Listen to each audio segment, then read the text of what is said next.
Boo doo doo doo doo doo doo doo doo doo doo doo doo.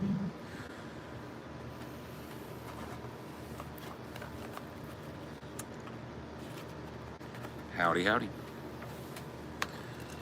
Howdy, howdy, howdy, howdy. What do you think? What do you know? What do you see? Where do you go?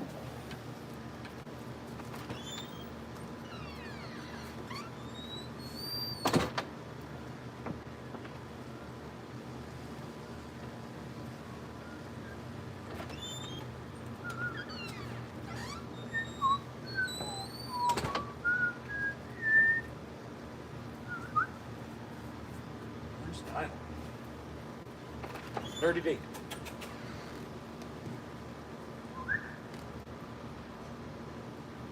Come on. Bring it out. Bring the can out.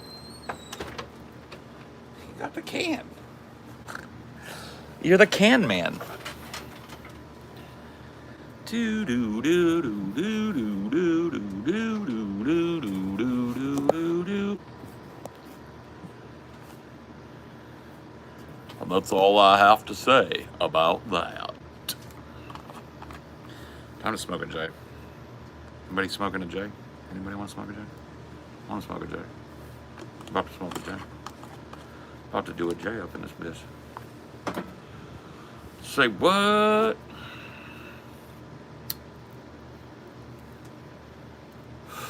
Say what? Jay what? Dinor, don't start it, bud. Hey, come here. You don't like it, don't look at it. Don't listen to it. If you don't like it, just chill. See? You don't like it, just chill.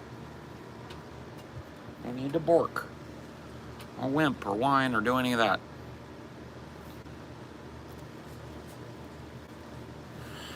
Hope you're having a relaxing evening. Yeah, I guess. I took a long-ass nap today.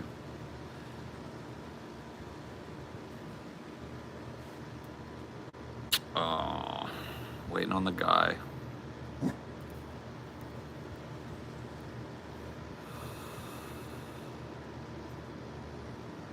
You do what you want, Fred.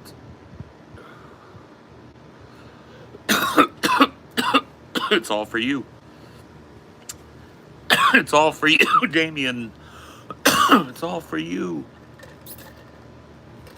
Everything. All of this. It's for you. It's for you, Damien. Coming over to take my joint. Come on, buddy. Can't take it, but I'll let you sit here and smoke it with me if you want. But if you try and take it, I will be forced to take violent action. And I don't want to have to do that to you. But you can sit here and smoke it with me.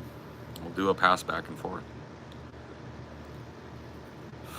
Any tips for a high schooler going to pre-med? Yeah, when you get busy in medical school, don't forget me. Because when you come out as a doctor, I'm going to need you to be my personal doctor, okay? So, let's do it. Made some homemade lasagna. Nice, I like lasagna. Garfield style, huh? Tasty, tasty. You were a master swordsman 12 lifetimes in a row, so I highly doubt that your violent action will stop me from taking the weed. Well, I hate to tell you this, but I was a teacher and instructor of master swordsman 12 lifetimes in a row. So I think that you might have a lot more trouble than you think you're gonna have, okay, is what I'm saying. Because like it's cool being a sword master 12 lifetimes, but I was the teacher of sword masters for 12 lifetimes, okay? Okay? It is me. It is me. The one who has taught you everything you know. Very Caucasian. You might want to learn how to spell Caucasian if you're going to be like throwing the word around. And I know you tried, but Caucasian sounds like some sort of like shitty alien name. It doesn't, it's...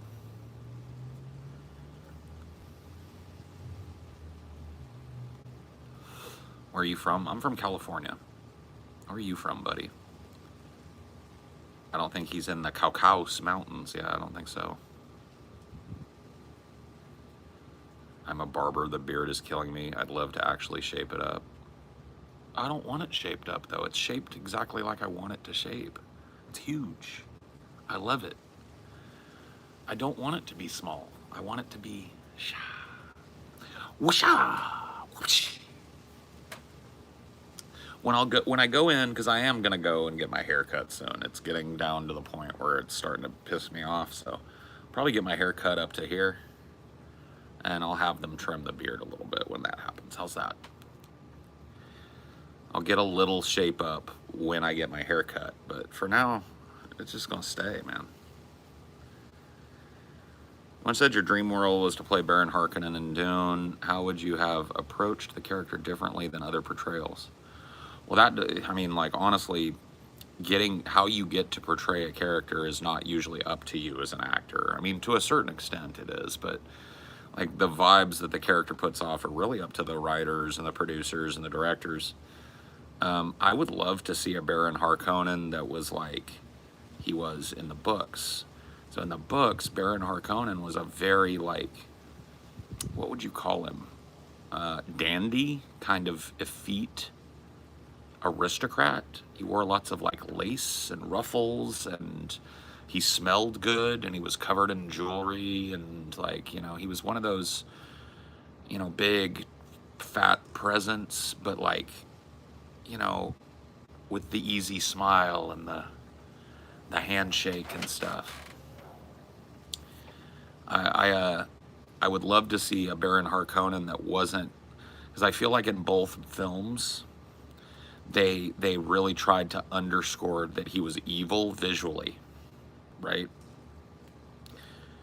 So in the first movie, they added all of these sores all over him, and this, like, you know, a very grungy, kind of dark looking portrayal in the Lynch Dune. And then in the new Dune, it's almost, they took that and they added extra 2 scoops of dark to it, you know what I mean? But if you read the book, it talks about how, you know, the Baron is never seen unless he's in his full finery. You know, lace ruffles around his wrists and his neck, jewelry and fine perfume, and you know what I mean? Like, he's supposed to be just a big, rich aristocrat guy, and that would be cool. It would be cool to get to play a Baron Harkonnen how he was envisioned in Dune.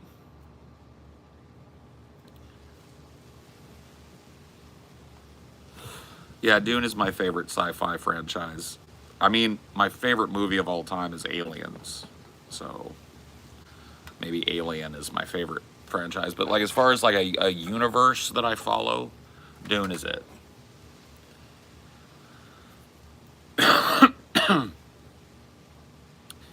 Favorite MF Doom song? It's one that he just produced, called Rap Knishes. I love that song. What part of California you're from? Central. So I'm near Fresno.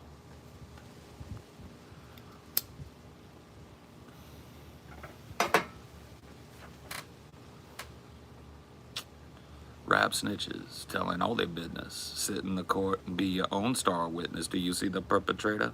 Yeah, I'm right here. Fuck around, get the whole label sent up for years. Rap snitches. What would be your top 5 sci-fi list? Are we talking movies? Are we talking books? What are we talking here? You're in Fresno? Yeah, dude, the 559. What's up, dog? What's up, little homie? Damn, maybe we should get together. Smoke a joint. Be Fresnans. Yeah, I was born and raised.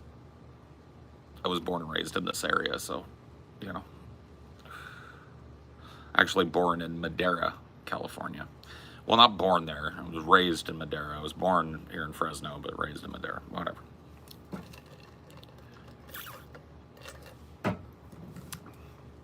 Cali King, yeah.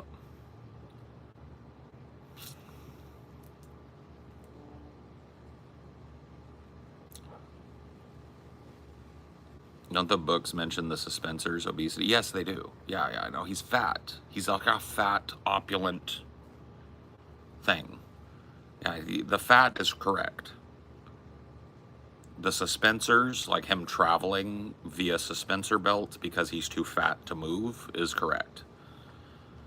Him looking all dirty, grungy, or evil and bald with like pale skin and a wet leather bodysuit with a cape, that's not how he's portrayed in the books.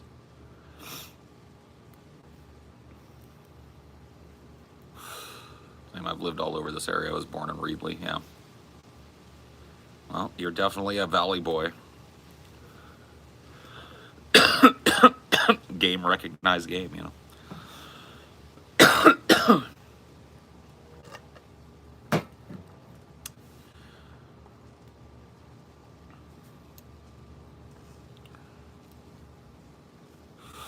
So not just frilly wrists.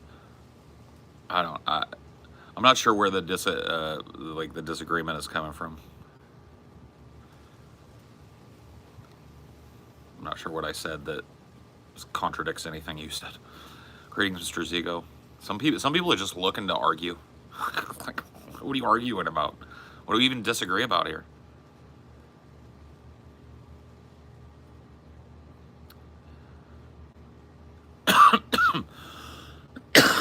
I guess what I meant by top 5 is movie franchises or universes. Okay, well, we could talk about that.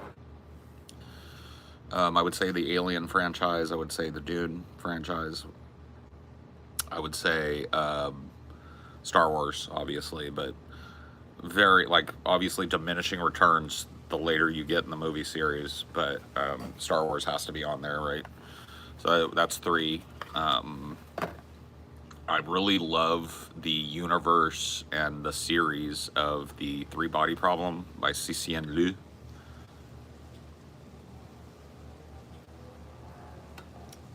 So that'd be 4. And then 5th, I'm just gonna go with Foundation. Isaac Asimov. I mean, it's hard to even think about a far-flung future spacefaring humanity without thinking of Foundation. Madera's friend, cool though. I have some friends over there. Yeah, I mean, it's, you know, not as cool to grow up in as you might think. I had a little garage band in high school, and we used to write songs about how shitty it was in Madtown, which is what people from Madera call Madera.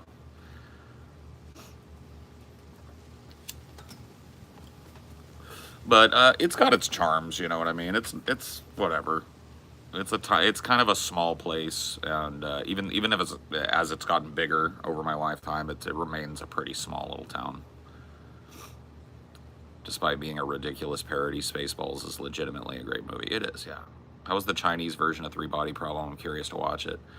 Dude, I don't want to ruin shit, but that show was fucking amazing. I'm talking about, like, the commitment to being directly in line with the book was amazing. It was so cool to see after watching how Netflix kind of like reconstituted the whole story and recast it, changed the race of the cast, which typically I'm not a big deal about, but like the 3 Body Problem is an inherently Chinese story. It's a Chinese-centric story written by a Chinese national, and it is one of the backdrops of it is the Cultural Revolution and the struggle sessions in China. And so, like, to take all of those people in the Netflix series and make them British was like, huh? So I was overjoyed with the Chinese 3 Body Problem show until it came time to cover the main villain character for the first book, which is Yawensia, who is the daughter of a professor who was killed in a struggle session, forced into a slave labor camp, a slave labor logging camp, and then eventually taken, because she used to be a physicist, to a secret base where they're trying to broadcast messages into space. And because of the degradation that she saw in her country, because of how she saw China tearing itself apart and ruining the environment, when she receives a message from aliens, she sends it back and says, "Come conquer us." And the aliens start a 400-year-long journey towards Earth. They got rid of all of that. They got rid of all of that. The Chinese struggle sessions, Yawensia's background, they just kind of glossed over it. And I was like, fuck.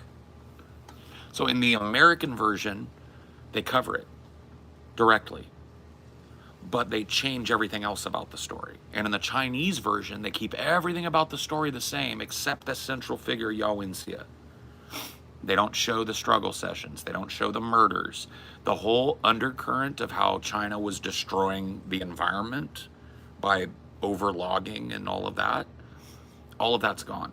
There's nothing negative about the Chinese government allowed. There's no negative portrayal of Chinese history allowed in the show. And so I just stopped watching it. I was like, nope, I'm not watching it.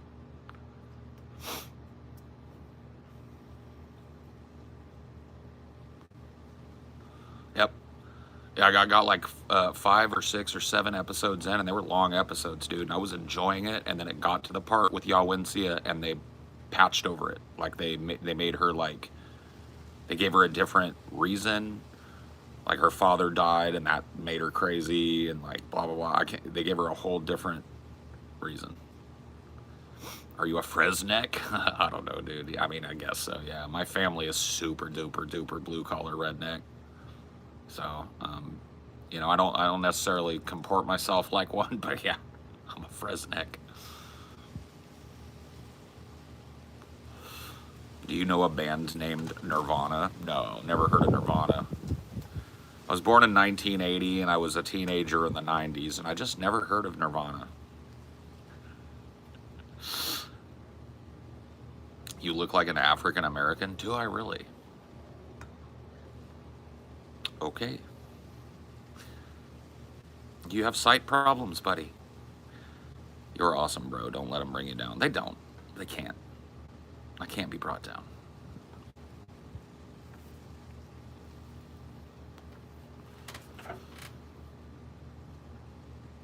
I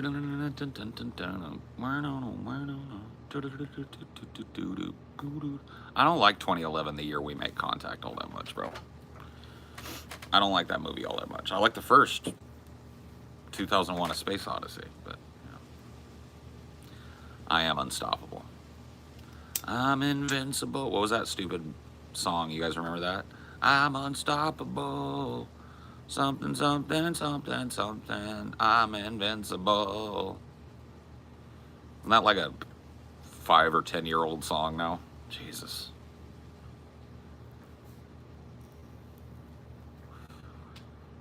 Every Hollywood movie has a Chinese actor now. It is something that I've noticed. It's not every Hollywood movie, but one of the things that I've noticed is like action films, like Transformers or whatever, like these kind of turn your brain off dumbass action films, always have to have a big scene in Beijing. You ever notice this?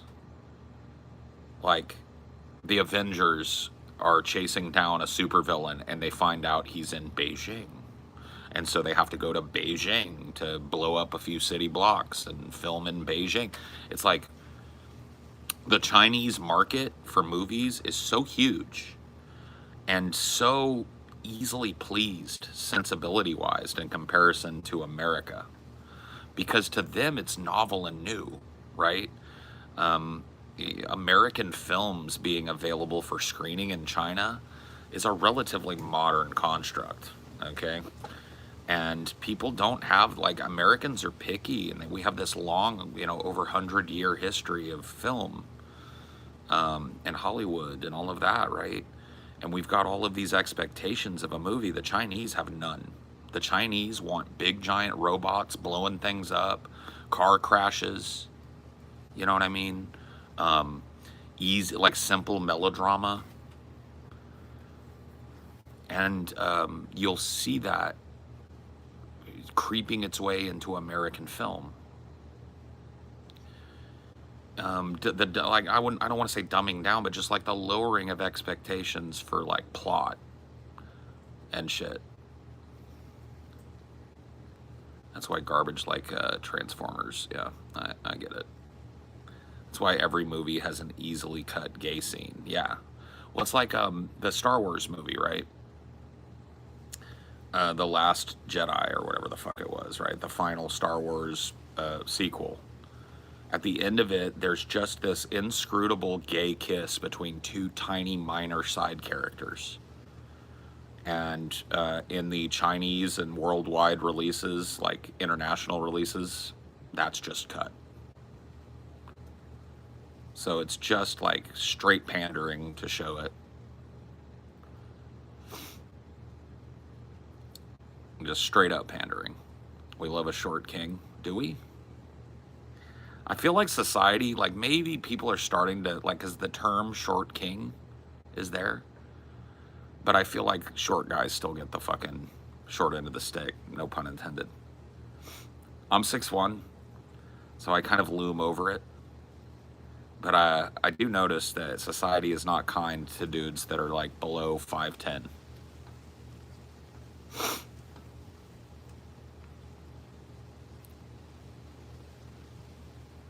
I mean, I think that, like, quote unquote short kings can do just fine, but it requires a whole lot of like charisma, you know.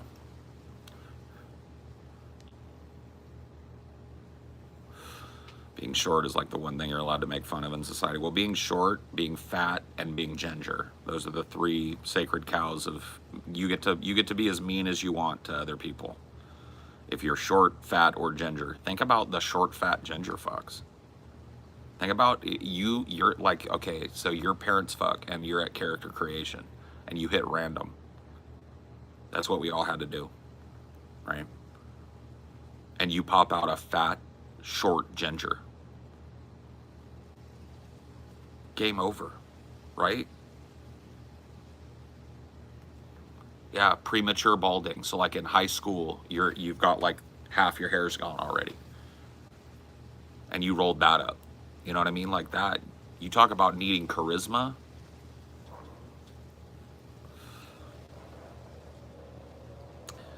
Short men don't make as much money and are more likely to be victims of violent crime. Yeah, I mean it's sad out there. That's hard mode, yeah. That's like you at character creation you hit random and then you hit insanity difficulty. Like, you will not beat the game at this difficulty. Only the most sadistic need apply kind of level. How much do you think beauty dictates success? In capitalism, I think it's hugely influential. Hugely. It's not utterly necessary. It's like you don't have to be hot to be successful in capitalism, but it helps. That's what I think. I think it's a big help. I think you get to skip the line a little bit if you're hot. Or, not even hot, just like conventionally attractive. How's that?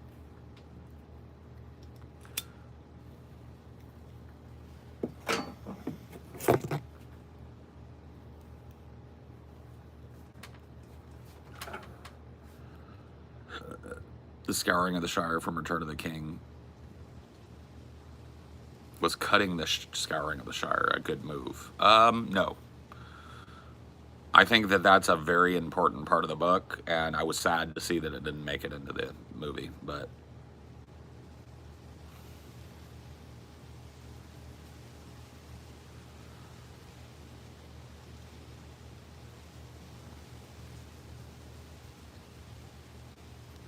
Can you guys answer me a question?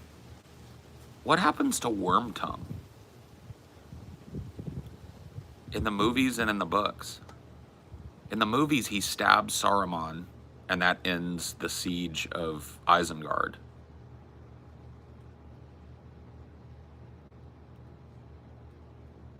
He goes with Saruman to Legolas shoots him in the movie. Oh, okay, gotcha. I forgot.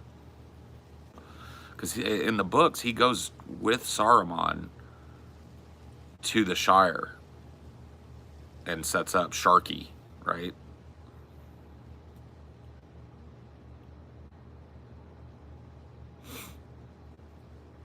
I think Wormtongue kills Saruman in the books, or they wander off together. Well, no, they go to the Shire and they take it over, remember? And then when the hobbits get back to the Shire, they find it like all industrialized and shit, and everybody enslaved. And they rise up. They make it. They have a hobbit uprising, and I think they take care of Saruman and Wormtongue. I can't remember, bro. It's been so many fucking years since I read the book, and I couldn't even remember what his fate was in the movie.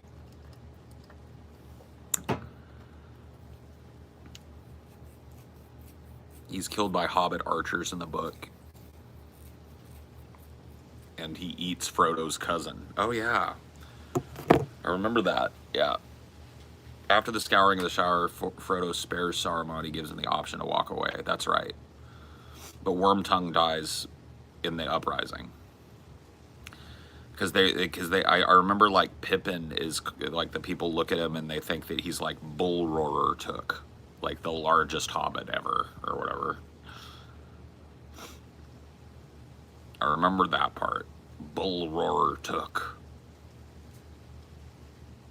They find out that the hobbits aren't to be fucked with.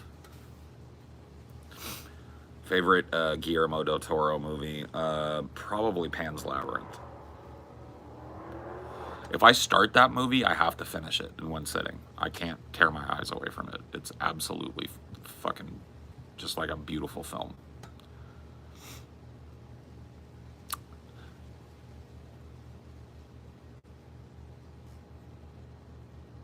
No puedes regresar. No puedes regresar. Hellboy 2 is great.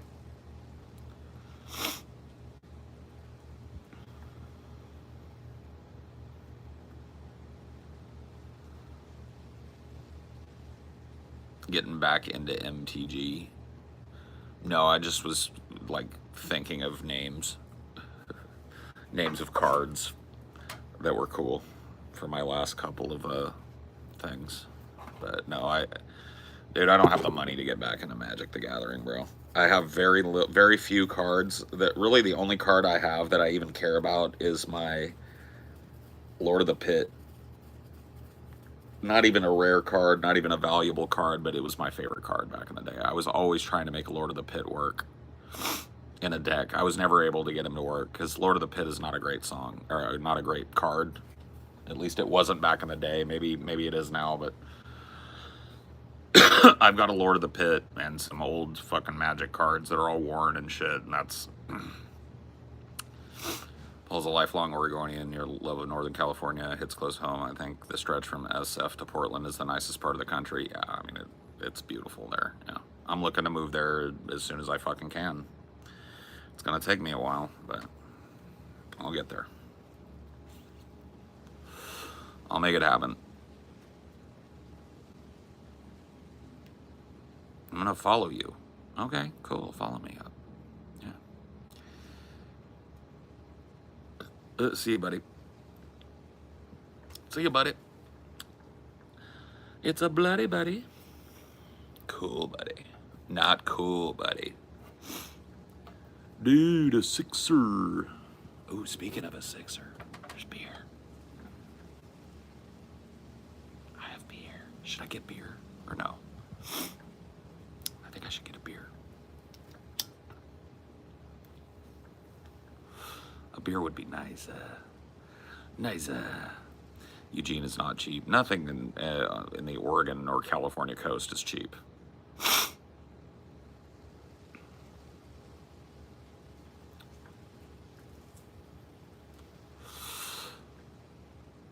Beer good. Beer for the beer man. I need a beer. You know what I want? I bet you guys don't even have a clue what I want right now. I want a beer. Give me a beer. Give me a beer. Now.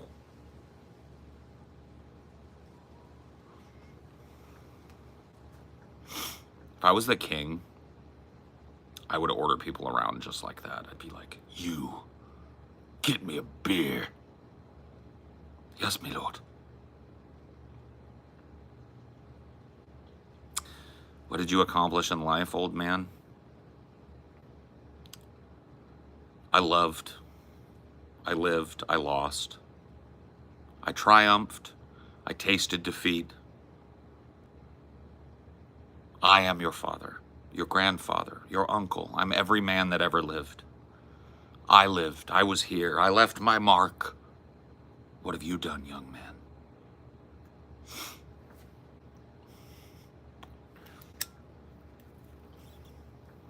Something in the way she moves, or touch my face, calls my name.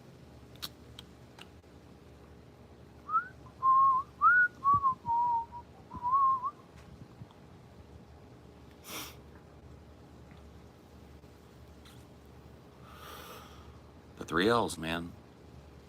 Live, love, and loss. They all go together.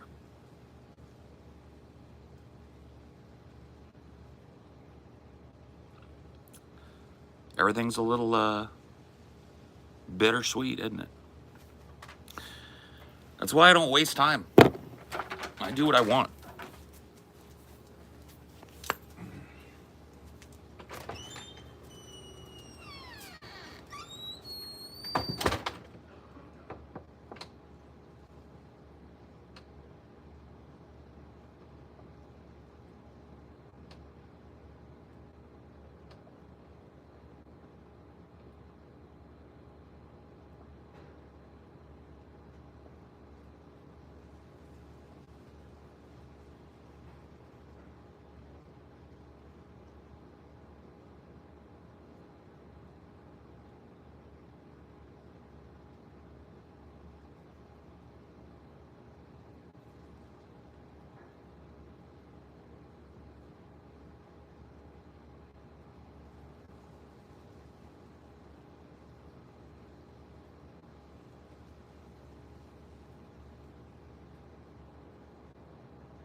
Something in the way she moves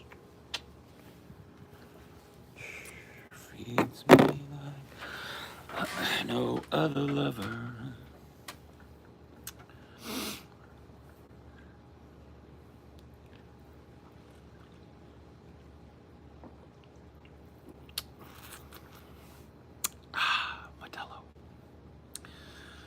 Modelo.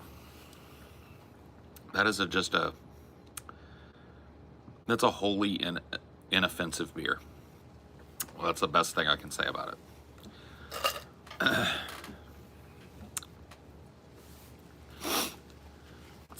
it's just an entirely inoffensive beer.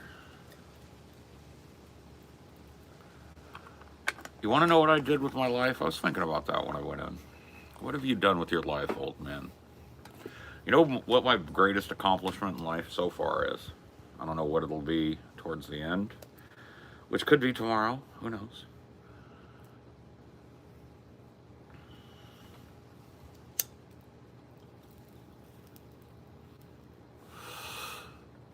I mean, marrying Amelia, yes, obviously, but I do what I want, not what I'm told. Through struggle and staying true to myself, if not my purpose, I've reached a point in my life where, you know, other than the cops or the military or the government, right? I do what I want all day, every day, not what I'm told to do. And that is fucking cool. Hey, baby doll. There's the smokes, and there's the lighter, and there's your beer. Thank you, baby. You're welcome. I was trying to do a level I wasn't ready for. Yep. Got frustrated and quit. Yeah.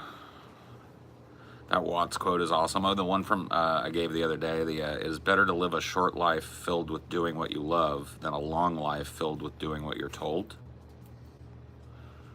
I like that Alan Watts quote as well. And that is the thing that I have achieved with my long-suffering hard work and my dedication to myself and my purpose is now, other than the government, they get to tell me what to do.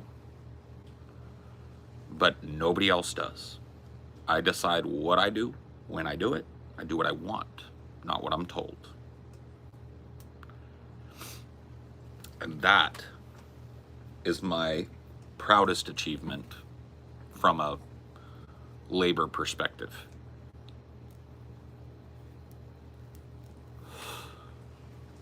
I hold myself in esteem for achieving that because it's not easy to achieve. You let me tell you what to do sometimes. Well, true. That is obvious, but you get what I'm saying. I decided to give you a little shit. No. I deserve it. I deserve a lot of shit. No. No, I do. I love it. Me getting shit makes me feel okay about kind of being an asshole. You know what I mean? Like, I don't think I'm like the world's worst asshole, but I'm a kind of a dick. And being gracious and accepting shit, that balances the karmic scale. No. It is true. My mom tells me what to do too. Less though than she used to. Way less. But she still, if she called me up right now and gave me an order, I'd probably do it. Okay? Same thing goes for my dad. You know, they're still my parents, so I still have that up to kind of mentality, you know. Well, that's healthy to some extent. What is? Like having that kind of relationships in your life that are bigger than yourself. Mm-hmm. Yeah. Yeah, I know that, like, what I said there is probably, like, it comes off to some people as, like, arrogant. But I'm just telling you guys, like, that was deliberate. It was deliberate for me to end up this way. In fact, living the other way, living a life where I had very little say in my future, and I had very little say day to day with what I got to do with my life, almost killed me. Like, it came very close to being a deadly thing for me. And going through that and working hard and the actual good and honest labor that went into building that marriage and that life and that home and that job and all of that shit was the forge for me to make a life where I could do my own thing. And the crushing defeat of that divorce was like the fire that fueled the forge. I lost everything. I had $5,000 and a paid off Scion XB and a computer to my name. Those were my three possessions. A duffel bag of clothes and a sack of weed. That's what I took out of my marriage. $5,000 and a dream. Do you feel like you would have gotten anything of worth if you had like pawned that ring instead of tossing it in the desert? No. It was a tungsten ring. It was probably worth like $500. And I wouldn't have gotten 500 for it at a pawn shop. They would have given me $50 for it, maybe. It was symbolic to throw it into the desert, because I would. It's like saying, I've made my decision. I can't go back. There's no way I can go back now. So it was worth more than $50 to you. Yeah, it was worth more than $50 to me. It was the moment where I knew in my mind that I was not doubling back at any point.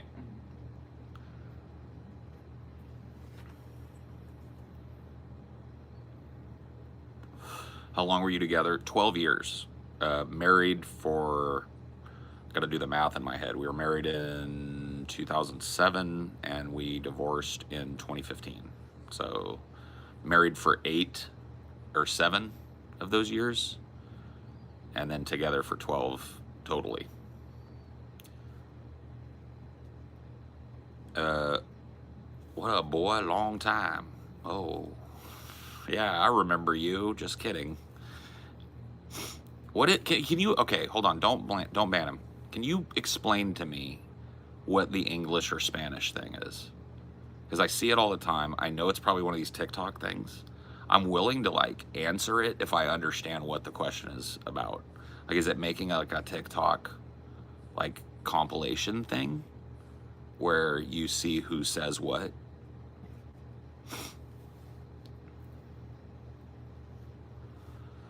How do you know when a relationship is almost over? I don't think you do. That's the fucked up thing about it is. Yeah, the almost isn't. It's either over or it's not. Yeah, yeah. There's, I mean, there is, you know, like looking back with hindsight, I can see the sickness in my former marriage, and I can see the kind of division and the kind of apart stuff but I can see that in retrospect. Yeah. While I was in it, my mind was filled with like, this is what a marriage is. Mm-hmm. This is what they meant when they said marriage is hard. Yeah. It's all the jokes, yeah, and the comics about the wife. Yeah. Yada, yada, Yeah. This is it. This is what that is. It's hard, and we yell at each other all the time. We don't like each other much most of the time, and blah blah. Do you think the culture normalizes that kind of relationship too Mm-hmm. much between husband and wife? Mm-hmm. Well, I had to confront all of that shit. Luckily, I had a therapist still, although that turned out fucked. But it was like I had to contextualize all this shit that didn't come out of me. It came out of the expectations put onto me by society. So like my parents wanted me married, so I got married. My parents wanted me to live in Madeira, so I lived in Madeira. My parents wanted me to have children, so we tried to have children. You know, it's like I don't know how much I had to do with any of those decisions, to be honest. How much what I really wanted was even factored into any of those major decisions. Like, did you even want the kind of house you ended up buying?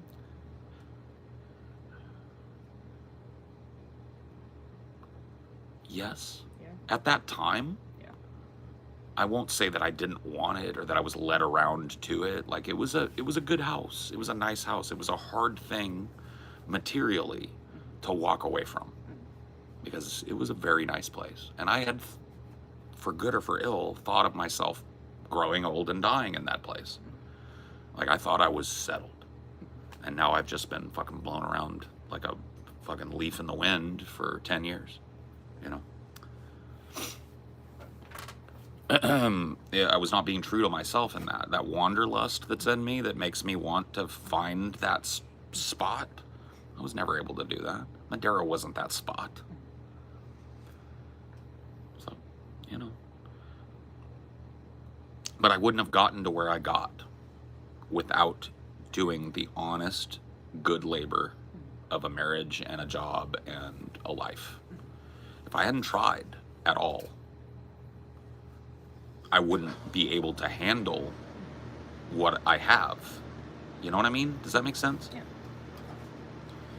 I know it sounds a little rambly, but it makes You had sense. to figure out what you wanted by looking back at what you didn't want. Right. And seeing that you made an honest And I had to effort. make a run at it. Yeah. If I hadn't have made a run at it, I don't think I would have anywhere near the... You feel like it would have been coming from just like a defiance thing rather than what you actually wanted. If you hadn't tried the good old-fashioned I don't way. know. I don't know. That's a good way of putting it, though. Yeah.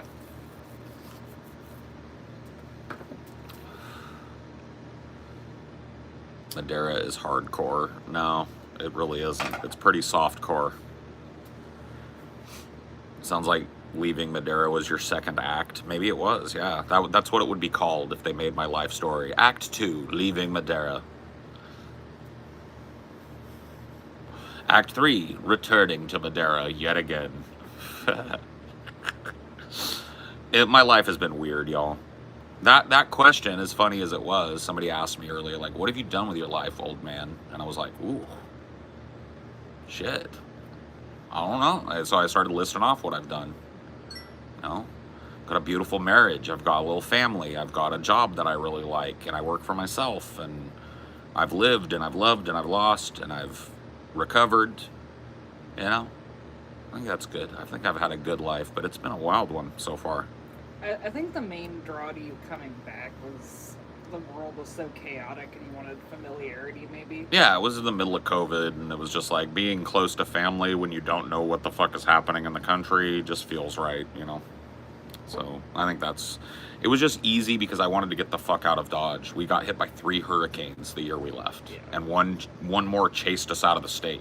Yeah, and it would have been hard to, like, try to adventure and try to figure out the best place versus a It was place. like such a snap decision. I felt like I was unsafe in that area, and I felt you were unsafe in that area, just physically because of the fucking crazy storms, and then just culturally because of how different we are than what is normal down there.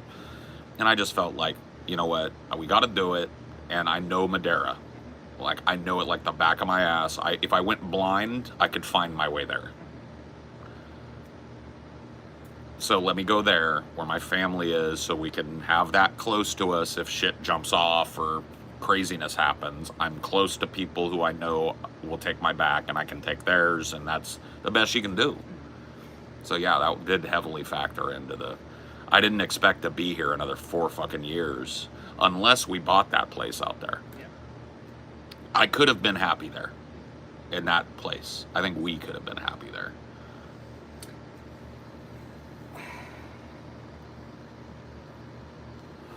One of them things, man. Just sucks. But that's the thing I'm talking about, is like you really are just kind of blown around like a leaf when you don't settle. Yeah.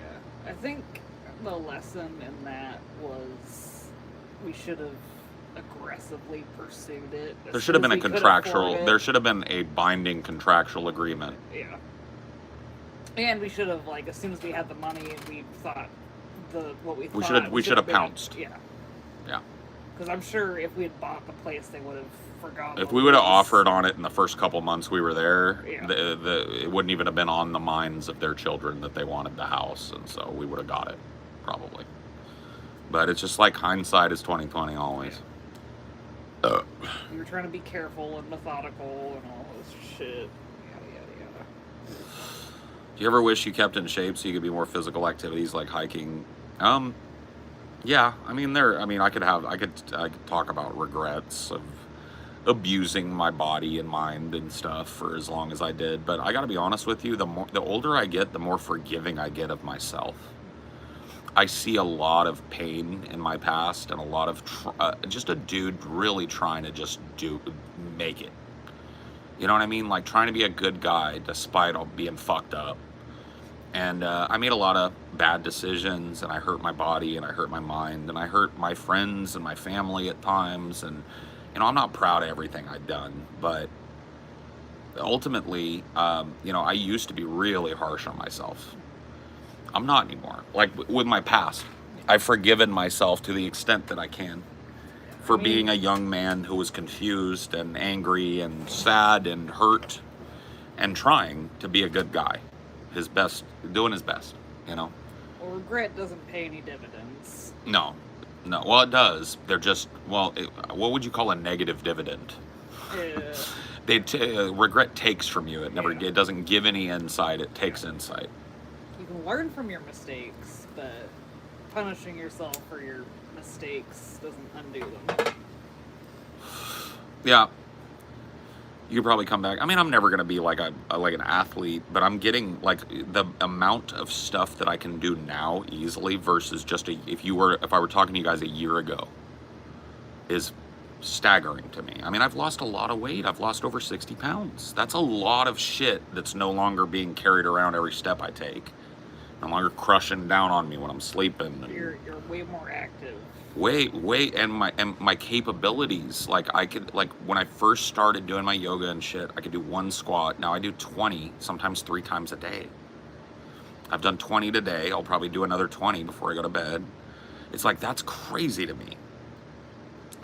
So, you know, I'm slowly but surely getting to the point where like taking a walk on a nice trail or something with my wife is not going to be something that's going to take every little bit of energy that I've got and then some, like it has in the past.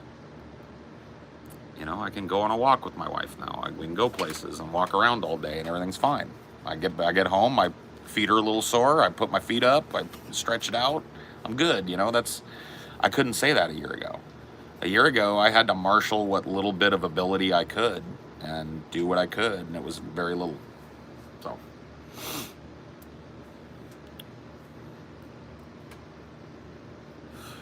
Well, I think the CPAP was like the catalyst for my... But you had started making moves before the CPAP. That's true. I was You had started eating a little bit better. Eating better and starting to do my stretches and stuff. I'd made like a commitment to try before the CPAP, but the CPAP just enabled it. Yeah. The CPAP unlocked my ability to really tackle it and pulled that brain fog off my head that I thought was just going to be there for the rest of my life. It helped me reconnect with like a sense of purpose and self and stuff. Like I was just depressed. I still am, but I have a better grip on it now because my brain isn't fucking dying. Do you fight more with Scotty or TJ? Fight more. I don't know. Both, I guess. I mean, there's content fights and there's genuine fights. Right. Well, that's why I'm trying to like balance that in my head. Yeah. Well, content fights, there've been real ones. There've been times when me and TJ are real pissed at each other and we're hollering at each other and shit. In the moment, we just let ourselves go to that place. So we do that quite often. And then Scotty and I tend to be more agreeable politically. And so we have a less of a chance of getting in an argument like that, but more disagreeable personally. Yeah. Like there's something about me and Scotty, we're good friends, but there's something abrasive about the two of us with each other. Yeah, like most of the fights I think you've had with Scotty haven't been on the screen. Most of them, yeah. Yeah, most of the arguments I've had with Scotty have been off screen. There have been a couple notable ones on screen, but yeah. But I would say it's pretty equal, man. Like, all three of us are very stubborn, hard-headed, fucking take no bullshit type of people of varying degrees. TJ is a mellow presence typically until he's not. Scotty is a very hyper kind of like upbeat, manic presence, and I'm a depressing presence. I'm like, my job, if I have one in our business, is to be the pessimist. Here's an idea. Here's all the ways I think it could backfire, right? And that oftentimes causes conflict, but I think the guys see the benefit in it because I haven't always been right, but I've been right about some shit. So, like that's kind of how we conduct ourselves and how that works in a friendship and business kind of way. But yeah, we argue a lot. We're dudes. Too many chiefs. Maybe. I mean, I guess. I know that, like, one of us would be happier if we were ordering the other two around. Like... But you all have your own faults, like you said. We do, but like, working together works for us. The proof is in the pudding. All of us have financed our lives with our work together for, like, 8 years now. Exclusively. Everything we have is as a result of all the shit we've done together. And so, you know, whatever weird mix of personality we've got works in a business sense.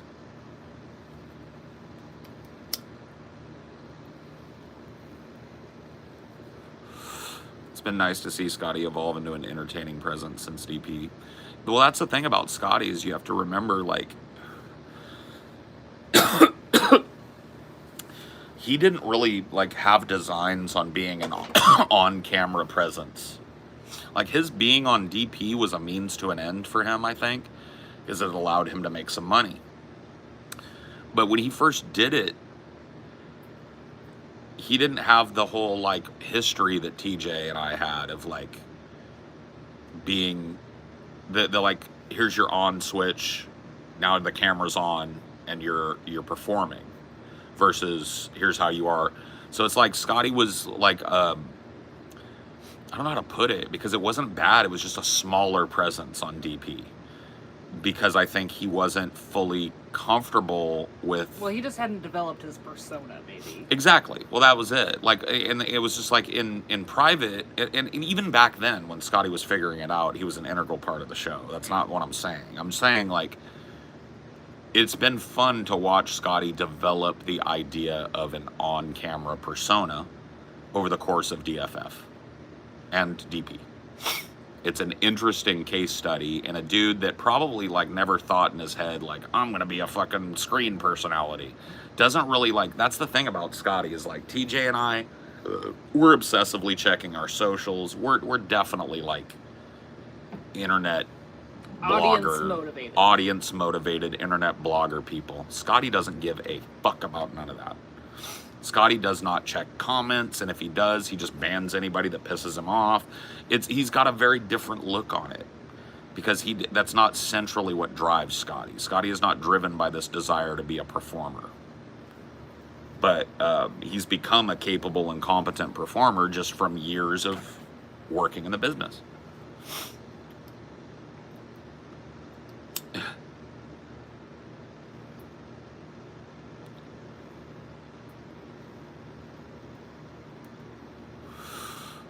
Did TJ and Cody ever reconnect? You'd have to ask TJ. I don't know.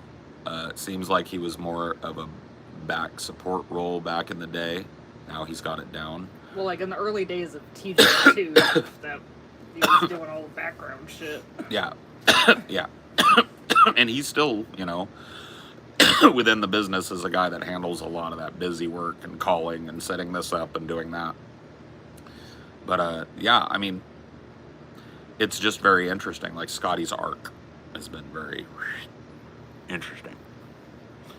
But I think all of our arcs has been interesting. It's like, I was talking with Ben about it the first time we talked. Not this last time, but, you know, I didn't know what to do. Like, I went from basically nobody. I had a small channel, you know what I mean, that had a very dedicated following, but I was nowhere near even mid-tier. I was pretty low-tier guy, just doing it for fun, and then all of a sudden I'm on this giant show. And it was like, I had to go through the same thing that I think we're talking about with Scotty. I just had, like, a performance background, so I think I settled earlier, but, like, dude, I didn't know what the fuck I was doing. I was manic as fuck, because I just couldn't believe the opportunity that I'd had. Yeah, you were reinvigorated with this new leaf. And well, I had a new life. Yeah. And, well, not desperation, but you know what I mean. Like, you were hungry. I was hungry, yeah. I was hungry to do something different. Because really, my plan was when I left, like, go get a fucking blue-collar job somewhere and just work and make it work. And to get the opportunity to do something performance-wise, man, I was fucking hooked. But I didn't know how to handle that. My personal life was in shambles because the job completely took over my life. And so my personal life just went kind of like by the wayside, got neglected, you know.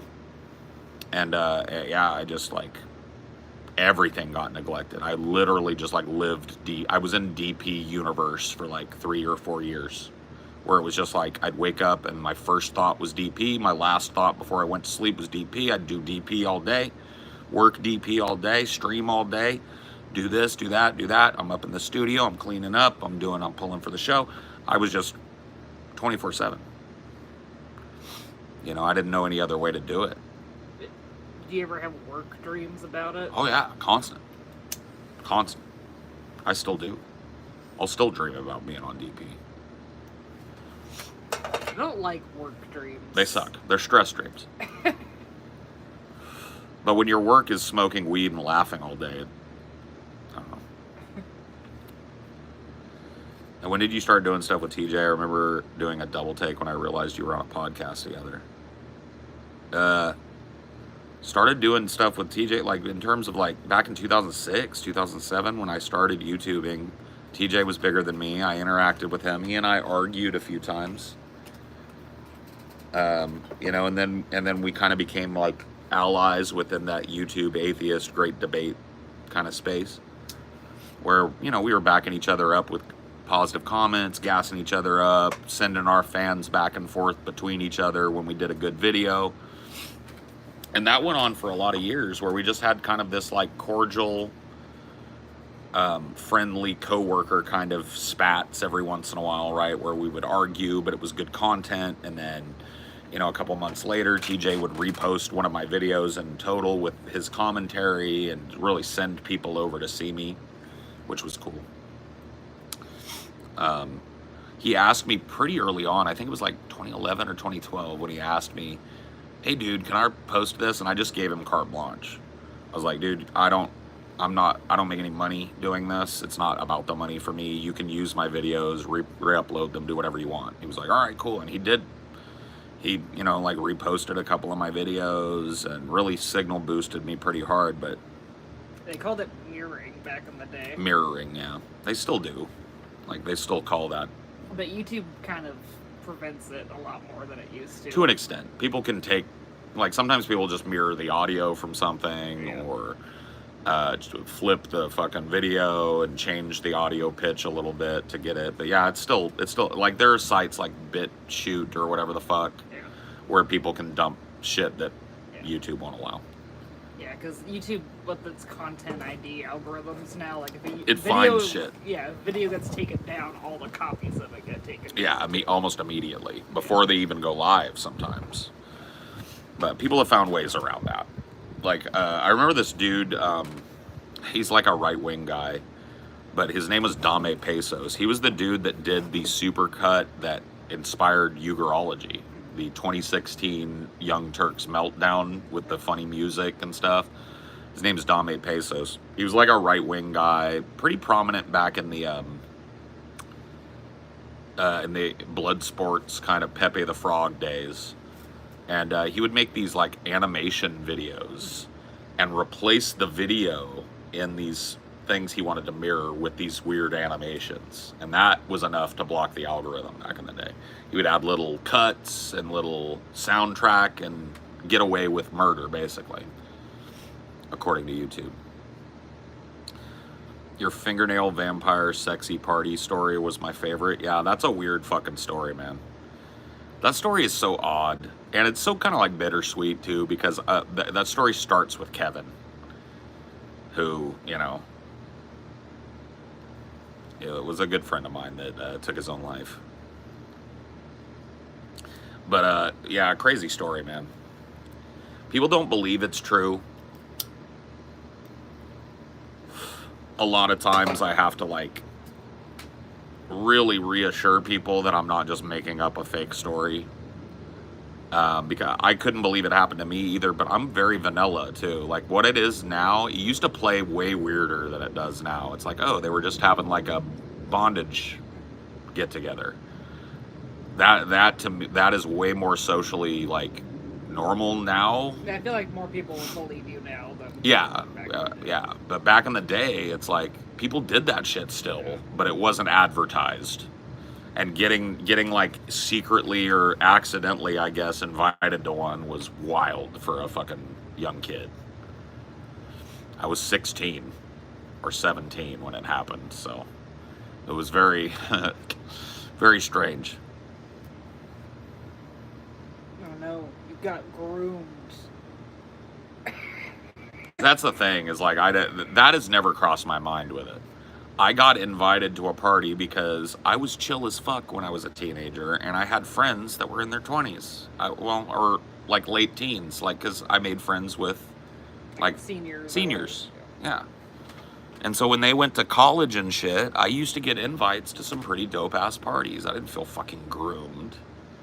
I'm just. No, I know. It is funny that you bring that up though, because a lot of people would probably, if I were to tell that, like, I'll tell the story real quick. So, a girl that I ended up dating later for a long time, but she was older than me. She was a senior when I was a freshman in high school. I met her when I was a freshman. She went on to college, and she was a party chick, and so she invited me to a party, me and a couple of my other friends that were close with her. And it was at this really upscale, like, kind of area of Fresno, a big kind of like mansion type of place. I would legit call it a mansion. And there are areas of Fresno where you get like mansions. I don't want to say where this was. Well, I guess it doesn't matter now. It was in the old Fig Garden area of Fresno. You can look it up. Okay, it's a big gated mansion. And when I got there, the gate was open. I put my car in, parked it. There's a bunch of cars there. My friend Kevin is sitting out on the stoop, like down at, there's a front door, and then down there's a path that leads out, and there's a little rock at the end of the path, and he's sitting on that. He's just like smoking a cigarette with his head down. And I was like, "Hey man, what's up? You just waiting for me or what?" He's like, "You don't want to go in there, bro." I was like, "Well, yeah, I do though." This is a big ass mansion party. I think I do want to go in there. He was like, "Suit yourself, I'm done."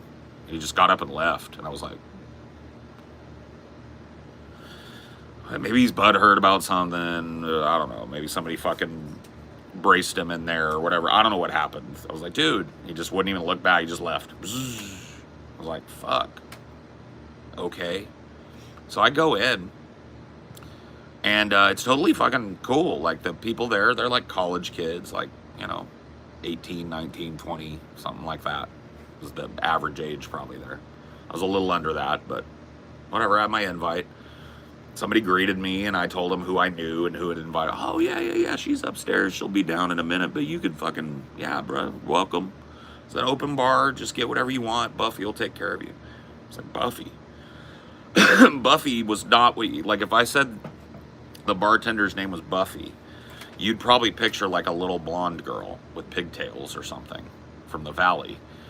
This chick was like, had dreadlocks, black, very ripped. Like, not like cut, like, but cut up like she's really in good shape. Yeah. And she's tending bar, and she was super fucking nice.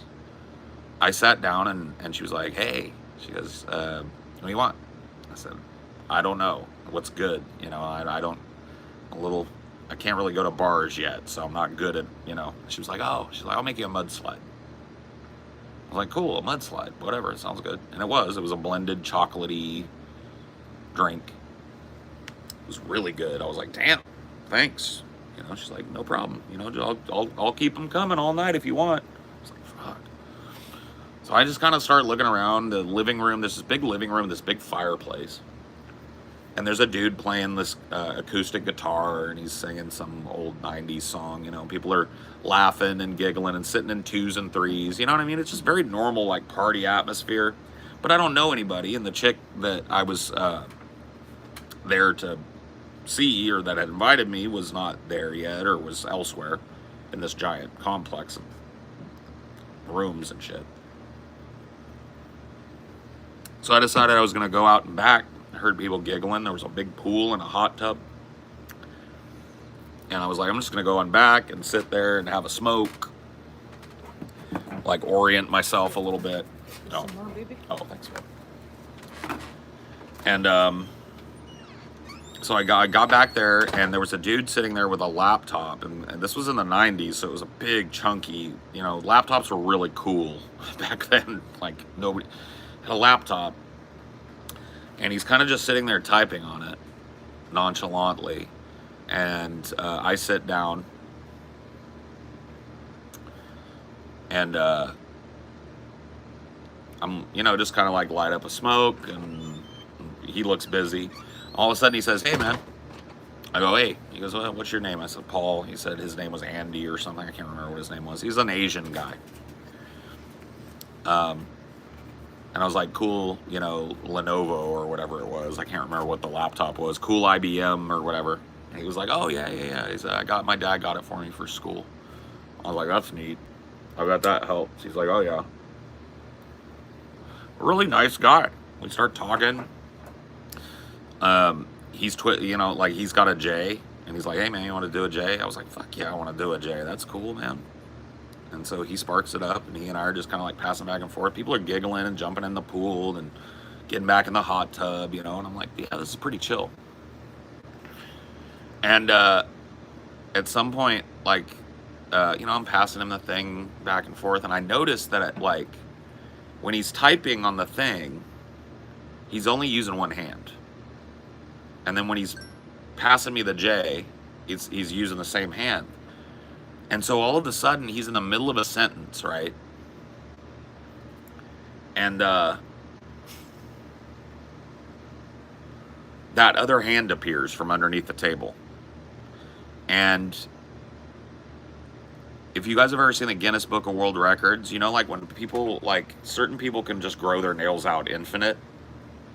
And when they get to a certain point, they start to curl. This dude had nails like that on his left hand.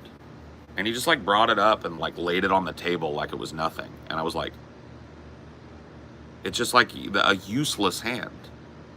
Because he's got fingernails that are just like this. And so that's why he's not typing with it, smoking with it, gesticulating with it. He just lays it down like that. It puts it in my face. Not in my face, but just it's just like he rested his hand on the thing and he's talking to me, and I'm like. And that was the moment. The curly nails was the moment that everything twisted. Because all of a sudden, I heard a giggle from over by the pool and hot tub area. And it was just startled, it didn't startle me, it wasn't scary, but I just looked over to see what the giggle was about. Everybody was naked. The whole hot tub was out of the pool, naked as fuck, chasing each other around the pool, jumping in. I was like, okay.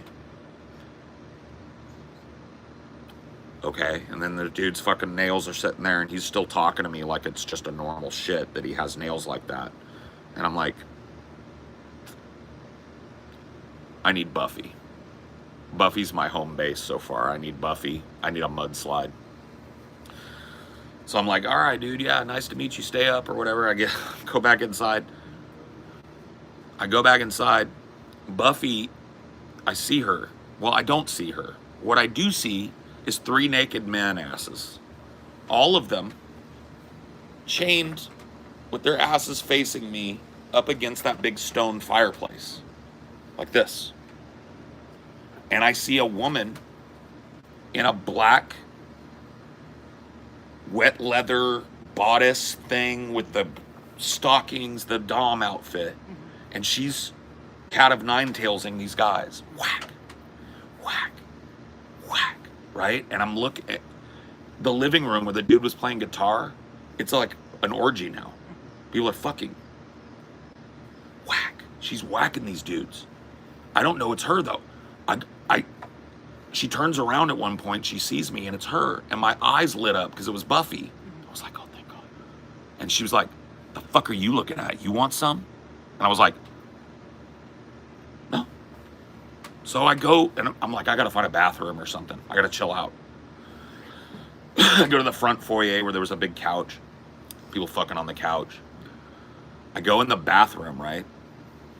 I sit down on the toilet, and I lock the door, and I'm like, it's one of those like half baths. It's got a little like shower with a bathtub and shower curtain, and I'm sitting on the toilet, and all of a sudden I hear like from in the shower.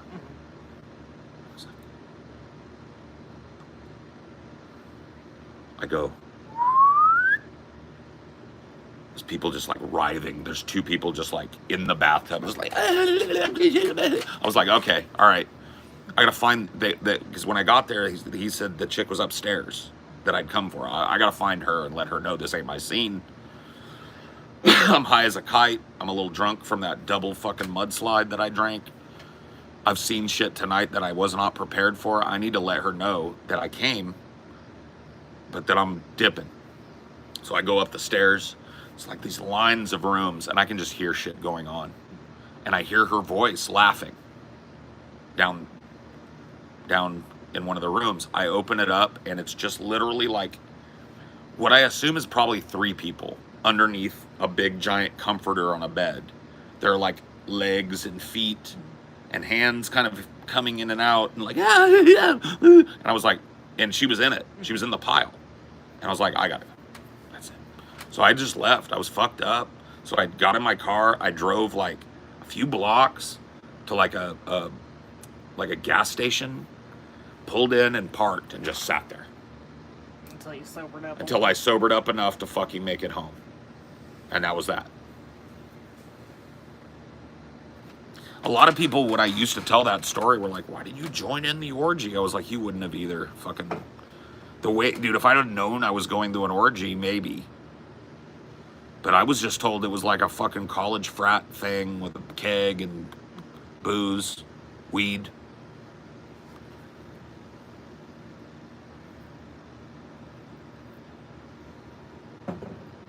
Yeah, my buddy saw something. I never did find out from him what he saw. He wouldn't talk about it. I know why. Now I know why. And I think I know what he saw. I think he saw what I saw at the end. He had a crush on the girl. And I think he saw her getting railed by somebody upstairs, and that was that. She must have just been fucking the whole time you were there before. Oh, yeah.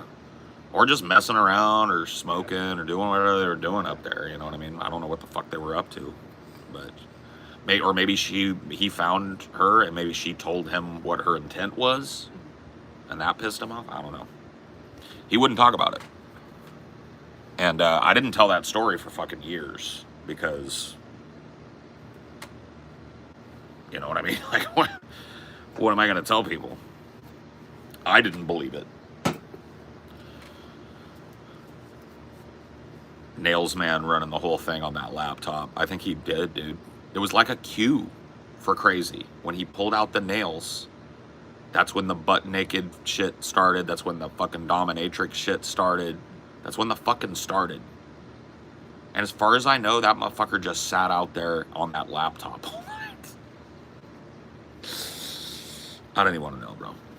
It was wild. At 16, I was not prepared for that. I don't even think I'd be prepared for it now if it jumped off and I didn't know it was going to jump off, you know? But at 16, I definitely didn't have it. But yeah, if you think about it, all the people involved in that story are now like 45, 50 years old with kids and careers and shit. Fucking nuts. That's some nasty shit. I don't think about it like, ooh, nasty. I think about it like, damn, I didn't know. Like, I was brought into a world that I was not ready to be brought into. I did not yet understand the implications of Buffy. Why did you think you were invited in retrospect? I thought that chick might like me. Yeah. I thought maybe I'd meet somebody there that I liked and get laid or something. I mean, well, why do you think she invited you? She invited the whole group of dudes. Okay. She liked us. Okay. Like, and maybe not romantically or whatever, but she liked us as chill friends and smoking buddies. And so she invited a group of us, but only me and Kevin went. I see. Yeah. So you feel like you weren't targeted specifically? No. I just feel like maybe she thought in her mind, like, here's 3 horny dudes I know, and I'm going to this, like, swinging party they probably dip their wicks at, so yeah. I'll invite them, you know. Nail guy was going for that. I don't know. I don't think he had the Guinness, but it was like that hand was crippled or something, because like I don't think it was, but like it was by the nails. Like he just couldn't really do anything with that hand. Just like probably that long off his fist, at least like that. Like he had to drape them. I was like, only one hand too. It's like, so he can function. Yeah, I guess.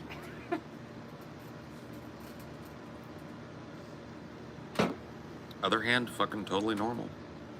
What are you gonna do, man? What do you even think about that? You know? Like, how does that work?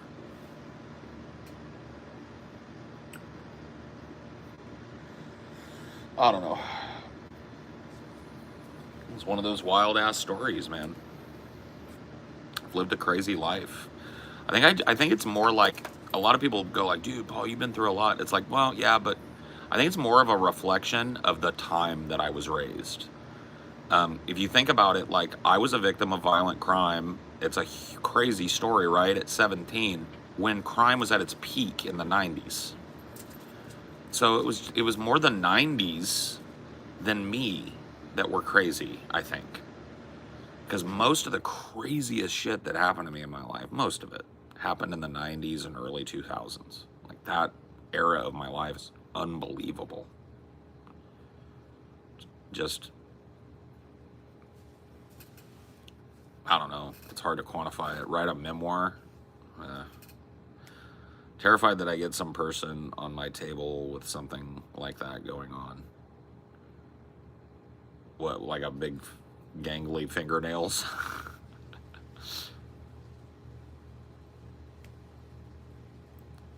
Hot Carl? I've had a hot Carl before. Yeah, in Ohio, I had a hot Carl. And then in Bellevue, I had a hot brown. These are like sandwiches, like roast beef sandwiches with gravy, basically, poured over them. I bet shit like that is still going on, but it's probably more confined to members. Well, they recruit on things like FetLife or whatever. Now they do. I don't know what the fuck. Or whatever. Yeah. Yeah, I don't know, man. Yeah, I don't tell that story out of like, oh, I'm creeped out by their lifestyle, but I just try and tell it from the perspective of like a kid that, like, a party to me meant smoking a couple of doobies and drinking a 6-pack and writing a silly song and maybe making out with a chick or something, right? Like that was what I thought of when I thought party. I was not ready for flogging and bondage, and I just wasn't, I wasn't ready to skip the line. There's so many STDs going on these days that there's no way I would go to one. Oh yeah. Yeah, it's like people like were worried about AIDS kind of in the 90s a lot more than they are now. Oh yeah, there would have been condom. I mean, I brought condoms. Yeah. You didn't go to a party without condoms and shit. It was just like it was a foregone conclusion you would at least have the protection of a condom. It was all like controversial, like for gay porn to be bareback or whatever. Yeah. Like it took a long time for that to be normalized again. Yeah. Yeah. No, like for sure. Yeah. It was, you know, AIDS was a real thing back then. Now it's like something you get and it sucks, but you can live a full life. You can, with proper medication and treatment and shit. Yeah, and there's like the it's not a death sentence. Prophylactics like PrEP and yeah, it's not a death sentence, but back in the 90s it was a fucking death sentence still.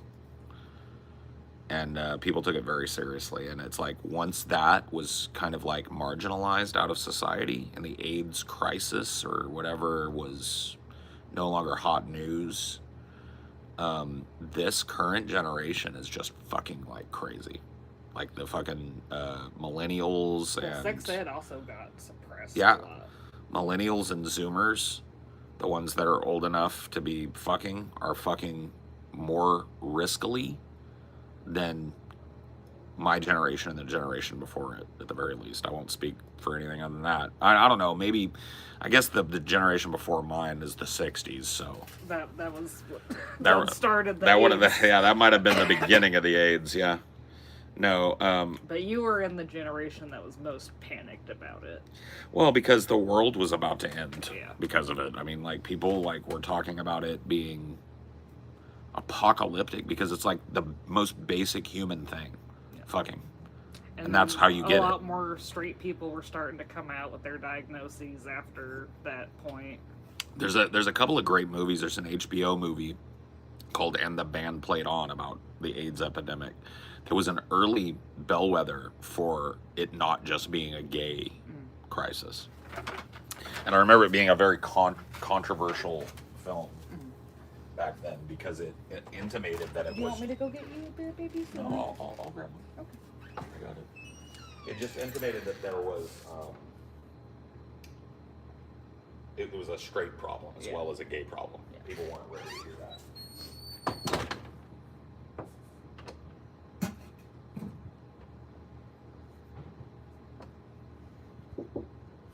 Yeah.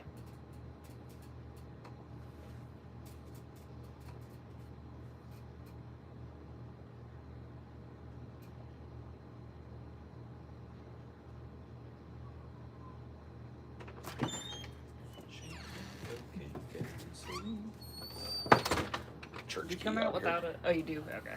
I was about to say. No, I brought the church key. No worries. Wish they'd stop with this gold leaf. I know, it's such a... You have to pain in the just ass. shove it down. You're worried about some little flake falling somewhere. It's like it's not working for me. I don't need it, okay? It's decorative. I don't need it. It's authenticity. Can ask you something, bro. That's what I'm here for, man. Go right ahead. Ask me whatever you want.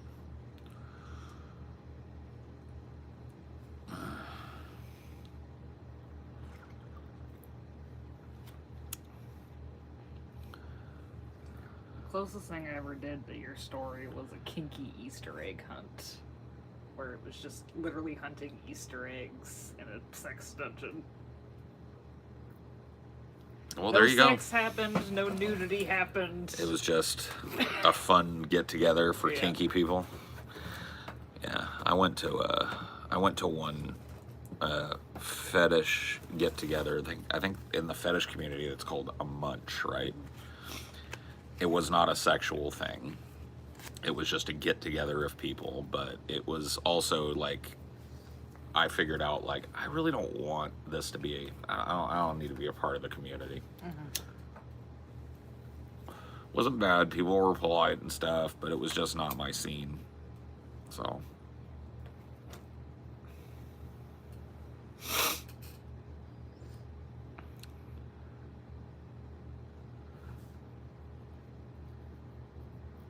you don't have to ask permission to ask something. Just don't ask something stupid. Oh, well.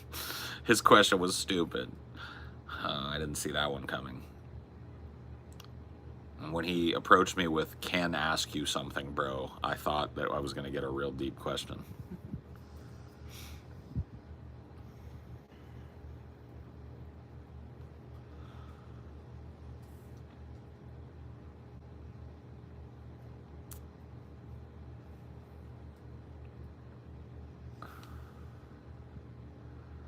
I just saw Kamala poo-poo that Palestinian protester, Major L. A lot of people are acting like it's not an L, but people are forgetting where she was when it happened. She's in Michigan, which is the home of the uncommitted vote. And spitting in their faces over there, not having a better prepared statement about that, and really not having a policy position you're willing to talk to people about when it's a huge hot button issue is one of the reasons why Joe Biden was going down in flames. Well, I think that's part of why she picked Walz, because Minnesota was a big hotbed of the uncommitted vote, too. Right. And so, but like, she does this in Michigan. She goes to a fucking Michigan rally, and she's doing a whistle-stop tour. And she gets protesters, and she doesn't have a better pre-prepared statement other than, keep on interrupting me if you want Trump to win. Otherwise, I'm talking. And like the libs, of course, are just eating it up and clapping like seals. Oh, damn, snip, snap, she shut them down, y'all.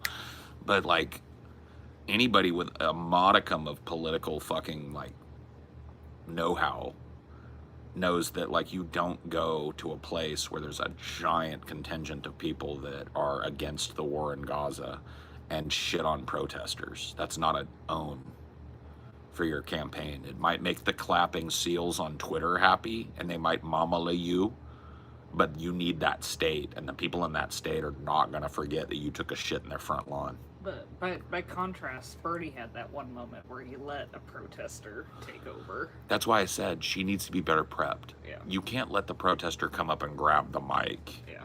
That's weakness personified.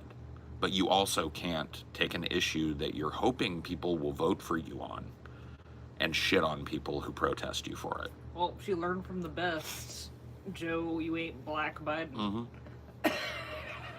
I mean, it's just, and like to see the fucking clapping seals, just like with zero political know-how, zero political worldview, like looking at her going to Michigan and telling a bunch of fucking pro-Palestinian protesters basically to shut up or they love Trump is such a bad look. This is a deadly issue for the Kamala Harris campaign. And it is my call that she's going to continue to kind of like crest, and the kind of new shiny, oh, at least she's not Biden energy is going to start to show cracks. And like I said at the very top of this, by mid-October, late October, people are going to be panicking. I think it might be a little unfair to categorize them as pro-Palestine. I feel like anti-genocide is a little bit of a better term. Whatever. I mean, I think the two things are synonymous now. Yeah. I'm not pro-Palestine in terms of them like destroying Israel or whatever. Yeah, but I feel like calling them all anti-genocide is like PR-wise a better way to sure, maybe present it. Yeah, for sure, because there are people out there That think, oh, you supporting Hamas. Palestine as a state means you support the fucking shitty regime. Yeah. And that's, you know, you look like a typical MAGA, do I? Really? And I'm not. I'm a labor leftist. I'd be happy to vote for the Democrats if they would put somebody up that wasn't a Republican, but I don't vote for Republicans, so, you know.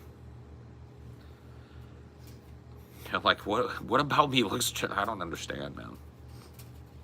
Your age and your race and My your gender. I'm white, male, and old, so I must be a Trumpy. If Kamala debates Trump, how well will that go? Depends. She had one, I've been thinking back to the 2018, 2019. She had one good debate performance at a primary debate, which is kind of funny to remember when those used to happen, when we used to have primaries. Remember that? It's kind of crazy. Whoa, nostalgia. But anyway, during a primary debate, she showed up and gave some energy to it and actually did really well one time. And then the next time we saw her, she was listless, boring, lost, over-prepped, and under fucking knowledgeable, and she looked awful. So she's kind of got the same problem as Biden. We don't know who's going to show up. Is self-aware, pointed Kamala going to show up? Or is crazy, unhinged, doesn't understand how bad she looks Kamala going to show up? Your guess is as good as mine, y'all.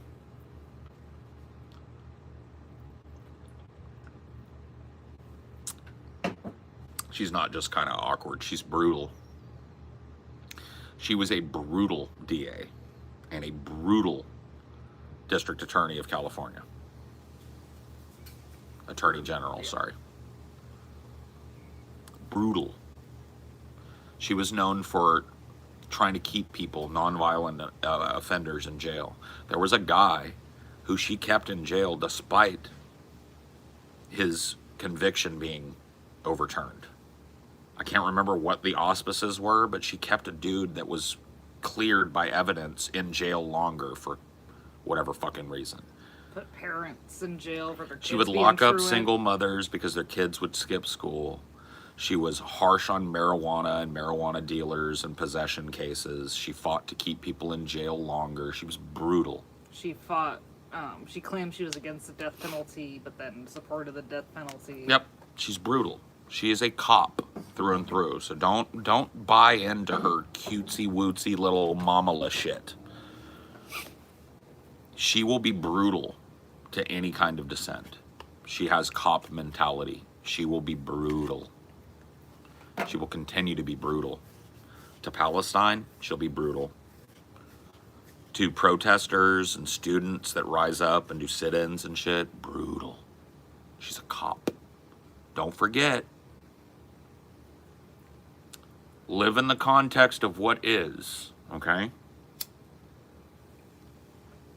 A cop is a cop, and a politician is a politician. And if it looks like a duck and quacks like a duck, I call it a duck. Hey, at least you can complete a sentence. I mean, fuck, bro. Is that where the bar's at? Yep. That's the bar now. Yeah, she's a brutal, dictatorial, fucking right-wing cop, but at least she can talk. I'm like, fuck. At least she's That's not where it's at. ancient. Yeah, that's where the bar's at. Not for me, but for the nation. My bar's a little higher, and people call me a dreamer. I expect if the Democrats want my vote, that they earn it by not being brutal. And they're brutes, so fuck them. They brutalize the working class. And as long as they're doing that, I'm not going to vote for my oppressor. Killing me? You kidding me? Not doing it.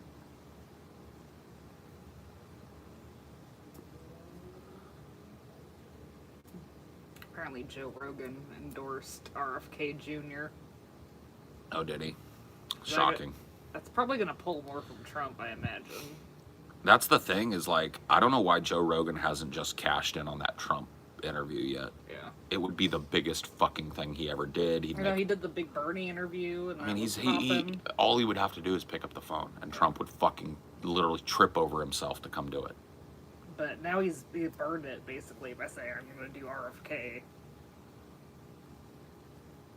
Unless RFK drops out and joins the Trump administration. Yeah.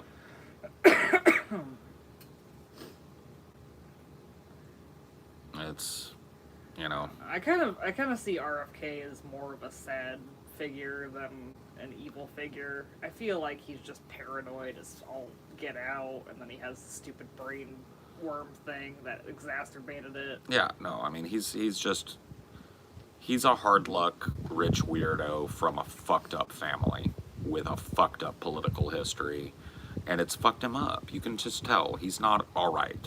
Like, can you imagine as a kid seeing your No. uncle and your father assassinated? No, I cannot. No. That's gonna fuck you up. And then you go into politics too? But no, man, that's fucking crazy, bro. No. No. He's fucked up. I can tell. I think his heart's in the right place sometimes. I really do.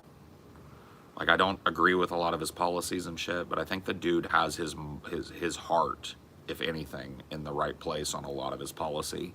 But I think he's just too fucked up to consider. You know, the only reason he's even a factor is because of that name. Mm-hmm. If he wasn't a Kennedy, he wouldn't be there. Yeah. Because that legacy of, you know, Jack and Bobby, it still fucking rings true in a lot of boomers and older people. So that's what he's scalping. And Joe Rogan endorsing him is pretty crazy, honestly. I voted for Ross Perot back in the day. Damn. You just revealed your age, bro. I wasn't even old enough to vote for Ross Perot. You gotta remember, the internet's old now. Yeah. There's gonna be a lot of oldies on it. That is true. I'm usually the old head in the room. You know, I'm just used to that. That's cool, though. I don't blame you. I mean, like, third-party runs are really attractive to me. Because I'm such an opponent of the duopoly. I just see the game. RFK ain't it. No, he ain't it. No. He's just too infected by paranoia. Yeah.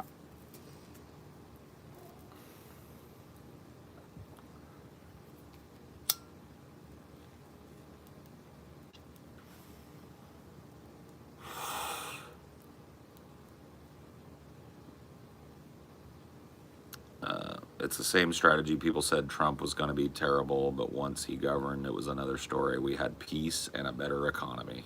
Did we? Did we have all of that stuff? I mean, I guess we also had this giant thing called COVID-19 that like almost destroyed the world economy. There was that too. But I can understand, like, look, dude, I don't agree, but I can understand your position. Trump was no friend of yours, but you probably had more money in your pocket during the Trump administration.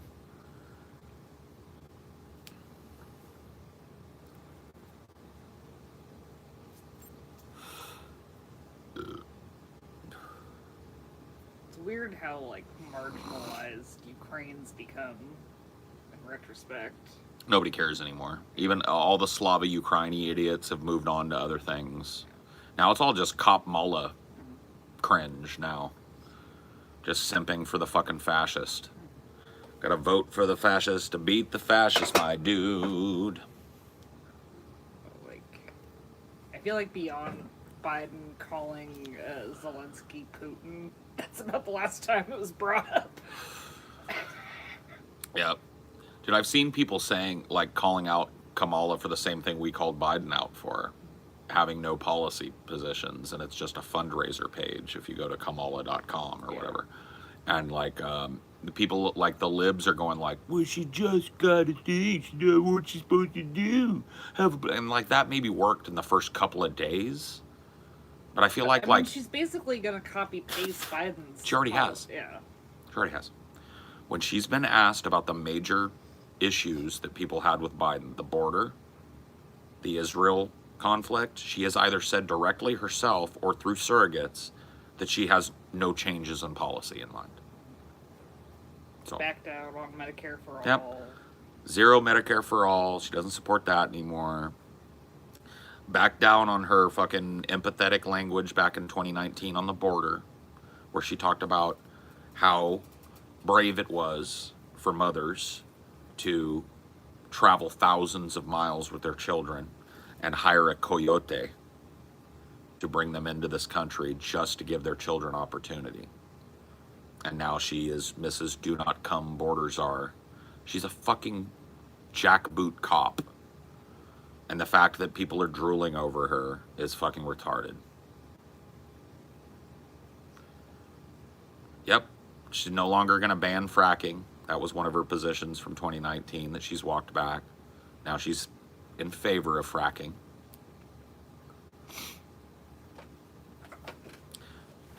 Don't put too much fucking hope in the walls shit. Vice presidents are traditionally a marginalized role. He'll probably get to do some like, oh, I went and met with this grandmother's group, the Knitting Circle of Michigan. Oh, yay. He'll probably get to do some of that, a little bit of foreign policy stuff. Maybe he'll get to meet a couple foreign leaders, but he's not going to be Mr. Policy. If you think Kamala picked Tim Walz so that she can adopt Tim Walz's fucking position on everything, you're fucking wrong. If you think the Democratic Party is going to let Tim Walz be a beacon of free school lunches under Kamala, you're wrong. Like, whether they did it because of that or not, Tim Walz is marginalized as a VP pick. All of these based things that everybody says, you know, that he likes, none of that is getting done. When you posted that on Twitter, someone made a reply that that was the intent with Teddy Roosevelt. They just didn't expect the president to be assassinated. Right. It's sad how popular Tim Walz is. Why the fuck wouldn't they just make him the front runner? Because they don't want a person like Tim Walz having power. And otherwise, they would have allowed a primary system, and maybe Tim Walz would have won. But they didn't have a primary. There was no primary this year. They canceled it, basically, to just coronate Biden. And they gaslit us up until the fucking 11th hour about Biden's ability as we watched him deteriorate. And then he had a horrible debate with a guy he should have been able to stomp. And people stopped gaslighting and started admitting slowly but surely that Biden wasn't it. And instead of having an open fucking convention like we should have, the DNC decided to coronate Kamala Harris as the nominee, and they've done that. So we've skipped the primaries this year. The Democrats had, if you're on the national stage, you had no choice. You weren't given the chance. well, yeah, I mean, like, there were fucking Jim Dean or whatever, and What the fuck? But they never debated with Biden. No debates. How are you supposed to pick if you don't see where these people The stand? whole fuckery with the primaries, like Yep. moving South Carolina first. Yep, moving south. They fucked around to basically make the primaries a foregone conclusion and coronate Biden. Then they gaslit us for months and months and months about Biden being this. You remember those stories that were coming out? Kamala engaged in this. He's sharp as a tack. Yeah. So she engaged in the gaslighting about Biden. Oh, he's sharp as a tack. I've been in meetings with him. I've been present at meetings where he's meeting dignitaries and foreign leaders, and he is sharp as a tack. He's the sharpest person in the room. Gaslight, gaslight, gaslight until it was impossible to gaslight. Then coronate a cop who didn't even primary in 2019 because she was polling below 1%. And everybody's clapping like a retarded seals about this because you got to vote for the fascists to defeat the fascists. It was a money thing too. Like they were worried that Biden's money would be tied up if Harris wasn't it. It's always a money thing, isn't it? The donors were probably the biggest push towards Biden dropping out. Yeah. Well, I think that the donors were reacting to the electorate. Yeah, but I feel like The biggest push, and this is funny because a lot of people say, I've been told in the past that politicians don't react to your angst. The only power you have is at the ballot box or whatever. They don't you can't apply pressure by withholding your vote. Well, what happened with Biden? Yeah, the donors saw the sentiment. The electorate saw the writing on the wall, and the donors and the powerful people in the party saw the fucking electorate's unwillingness to elect this man.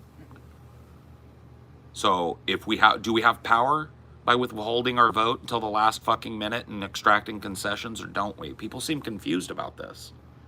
I say we do.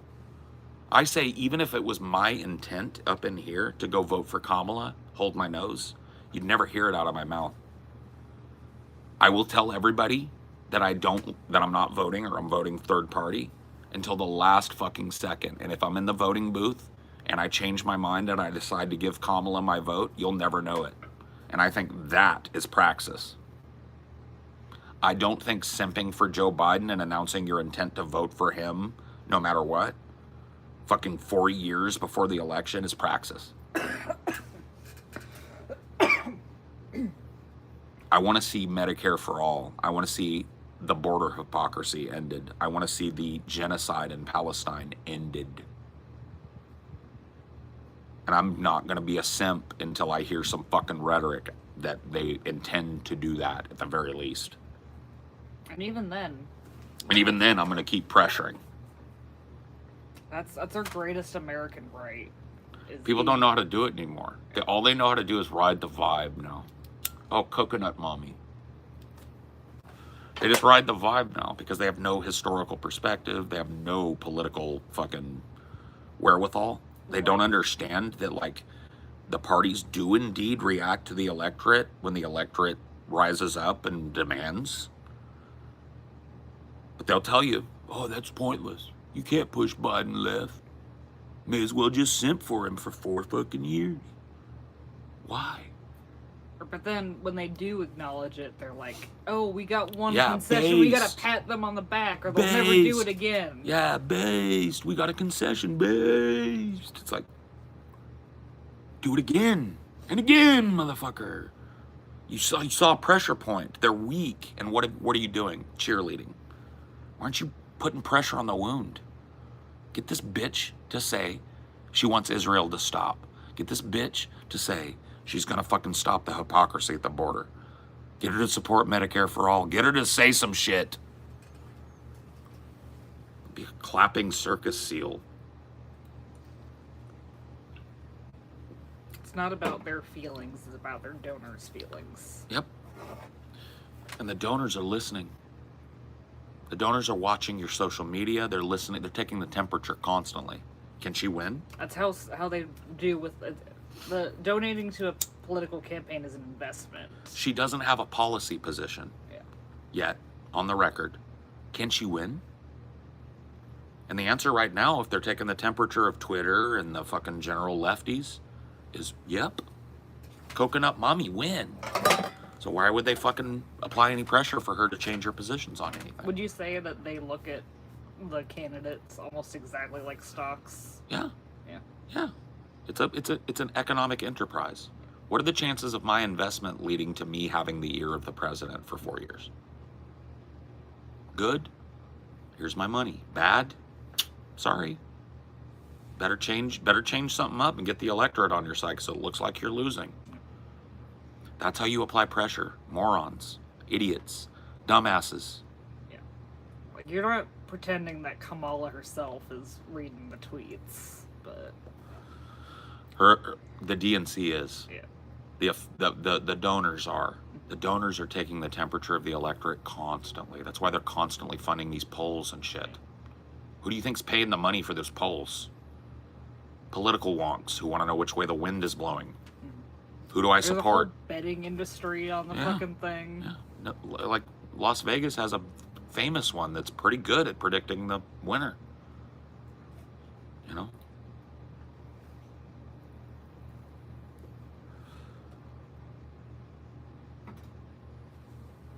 We can bully Biden. Yeah, remember the bully Biden shit? That like after Biden got elected, everybody got told like, that was a joke, bro. You can't bully anybody. It's like, what? You can't? You can't tell Biden he's got no chance halfway through his presidency of securing re-election, so he better do something leftist? If you can't do anything, then why is Biden not the presidential nominee? Whose pressure did he bow to, if not the electorate's pressure on the fucking donor class? Who? Who's responsible? You are, and me, for saying what was fucking needed to be said. Biden can't do it. He's old. He's decrepit. He's lost. He doesn't represent us. Boom. He's gone. Like that. Like a dream. But then we just got so excited about them deciding to do something that we just accepted what they fed us, which was a cop. A shitty Republican cop. The brutal district attorney of San Francisco. The brutal attorney general of California.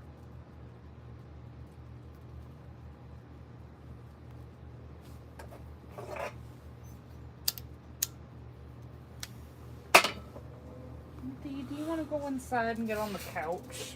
Just sitting there on the concrete with a sweet. Poor guy.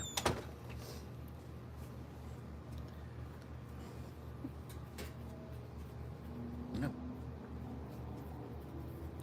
They make an investment with their donation. You understand that, right? Like, those donations are not just like feel-good vibes. Here, I hope you win. If you're a big-time donator to the DNC and you're funding this campaign with private donation, you get to sit at the table. Yeah, like if you call up.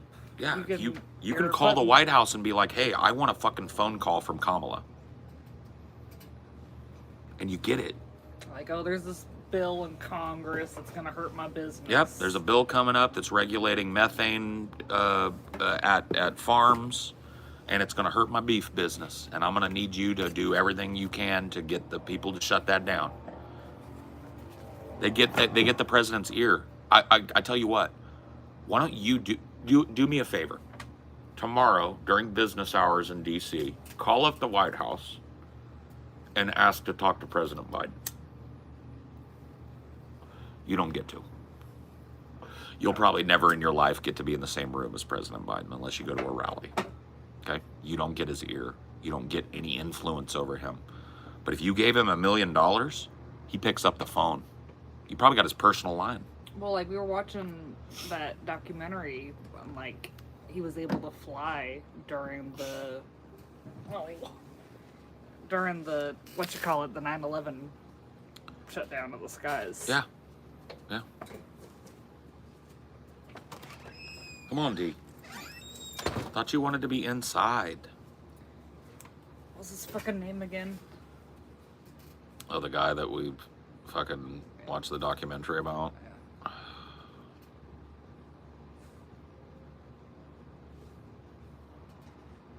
I don't know. It's already gone. Lou.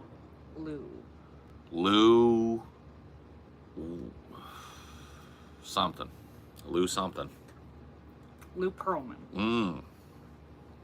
Cheers. He had a bunch of friends that were investors that were probably also like donors, political donors. Yep. And he was able to fly his private jet. Yep. And all the planes were grounded after 9/11. Ran the longest running Ponzi scheme in American history.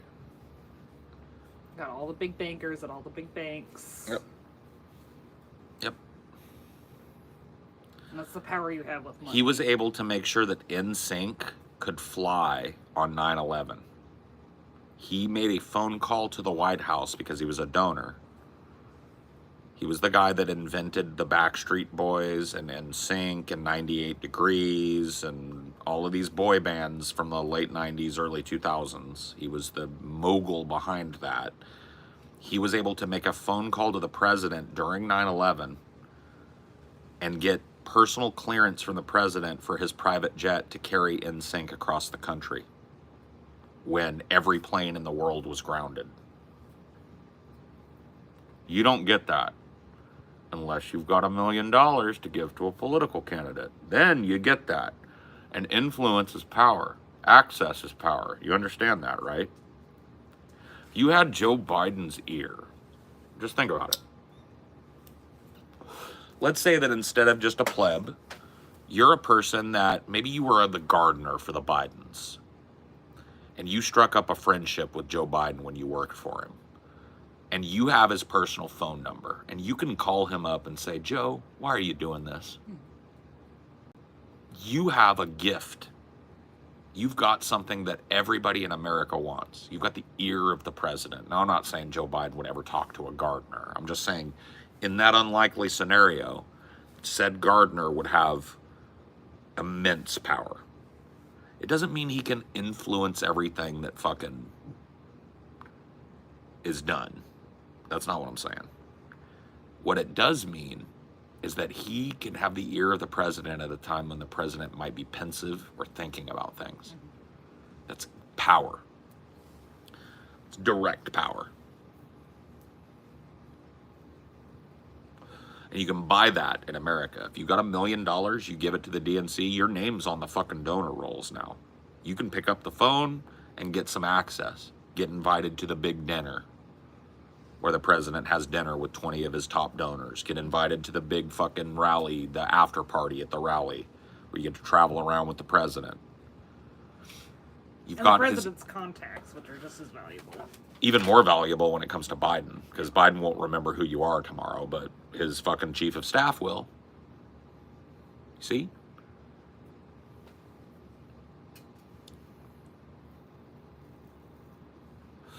Theodore Roosevelt literally went from the richest rich boy to a huge proponent of immigrants because he worked with one. The personal touch is real, yeah. But it's impossible to get unless you've got money. If you've got money, you can get 15 minutes over a quick brunch with the president. And during that time, you have his ear. You can tell him your story. Maybe it doesn't influence him, but maybe it does. Maybe he thinks like, this dude gave me $1 million and I could do a little bit to ensure he's got another $1 million next year when I need it. All right, maybe I will. I'll take that into consideration. You don't get that. I don't get that.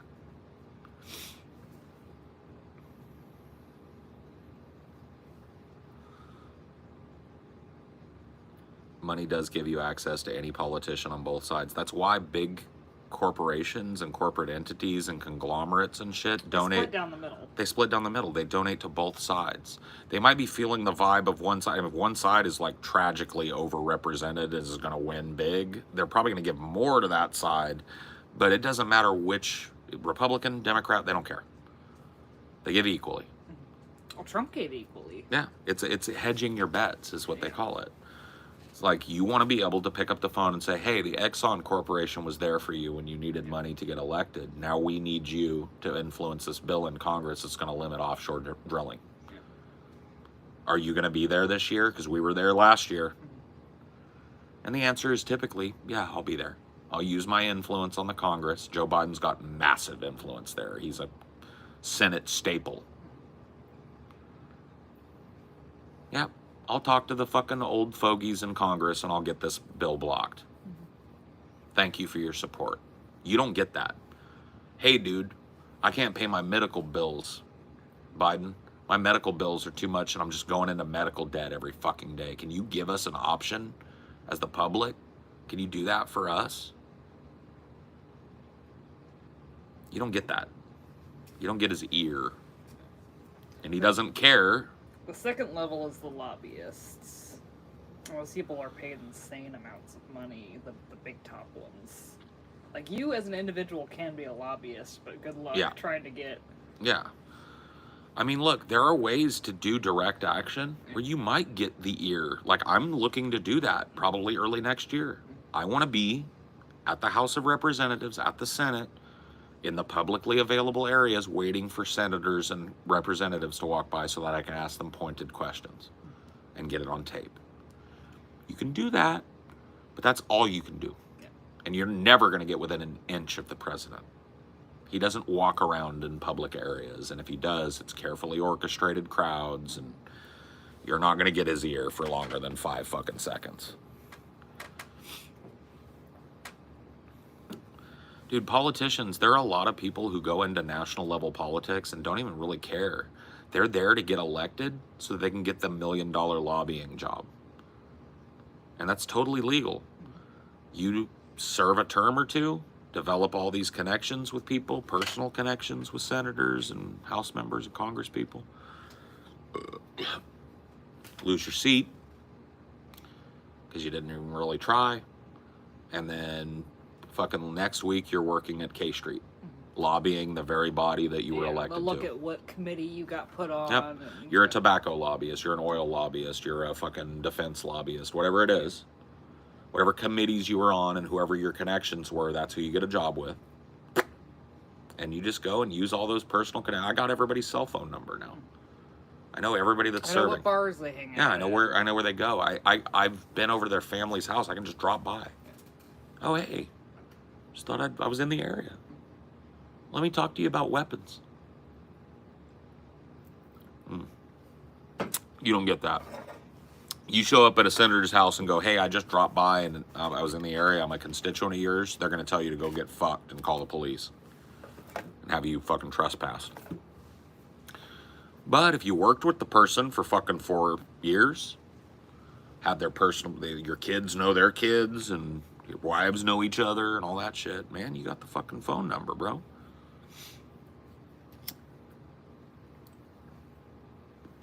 What are you going to do? Not use that influence? Not monetize it? Of course you're going to monetize it. Man, people are just fucking like obsessed with how I look.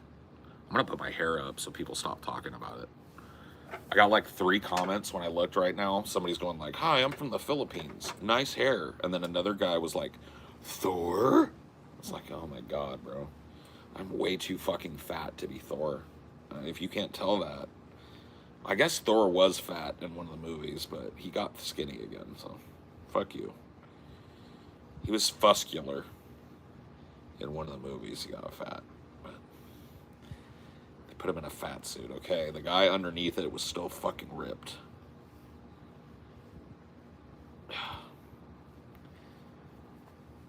There you go. Here's what I think about my hair. Here's how much I want people to comment on my hair. There you go. Now you can't see it.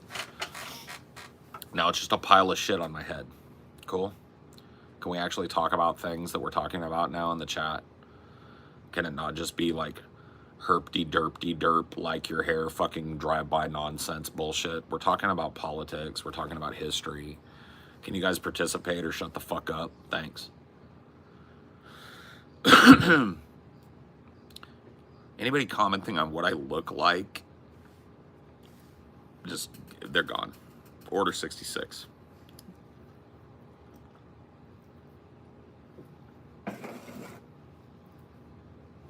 I'm sick of having like an impassioned conversation and then I look at it and it's just filled with fucking dumb drive-by dumbasses who just want to comment on my appearance. It makes me want to just like wear a mask or something. Maybe I should do that. But then people will just comment on that. Just wear one of those like, you know, like Lycra hoods.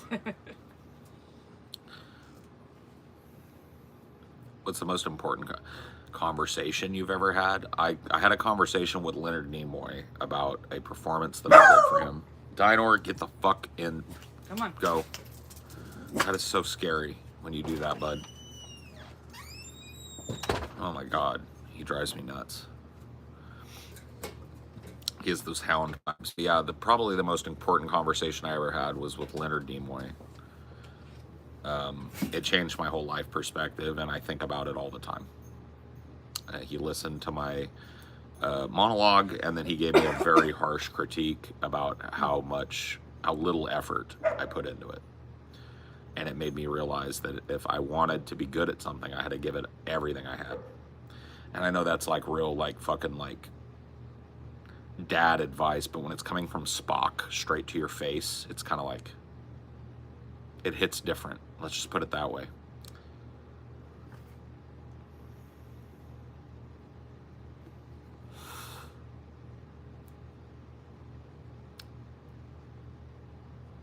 You get to mollywop a Nazi in Liverpool? Cool.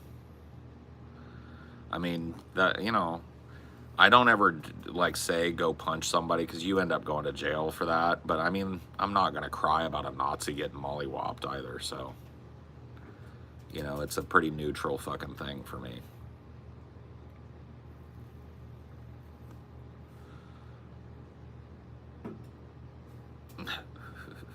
I don't know.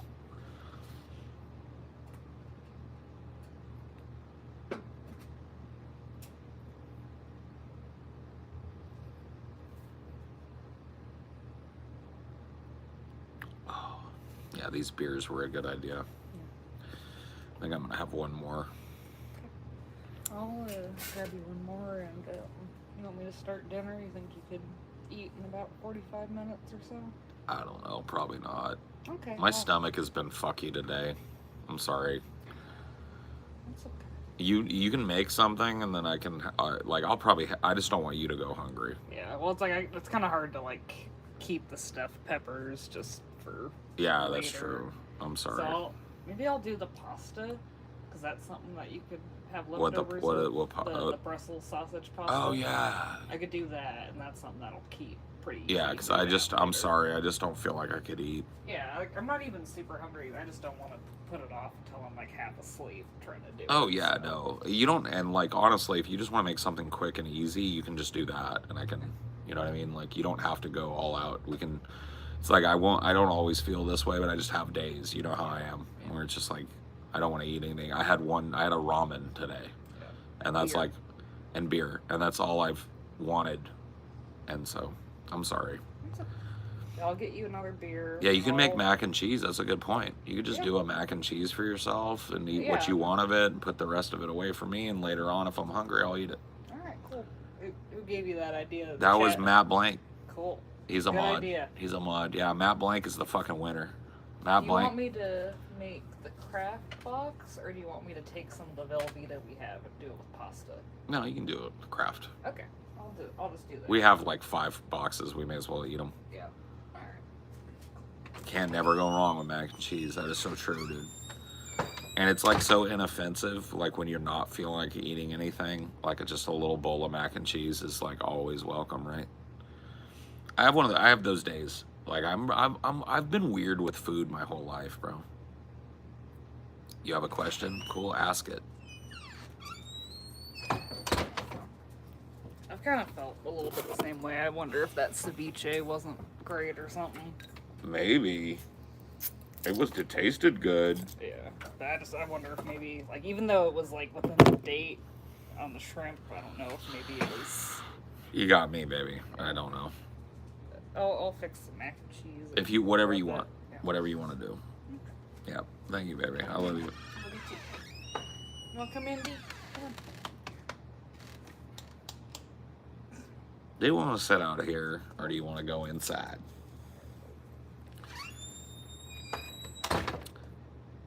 You know, there are a lot of people that do tarot card reading for these short streams. Yeah, I know how to read tarot too. I'm actually a really accomplished.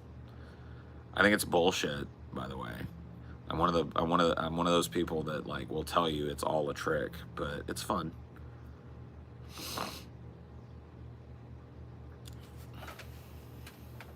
Kraft and cheese, yeah.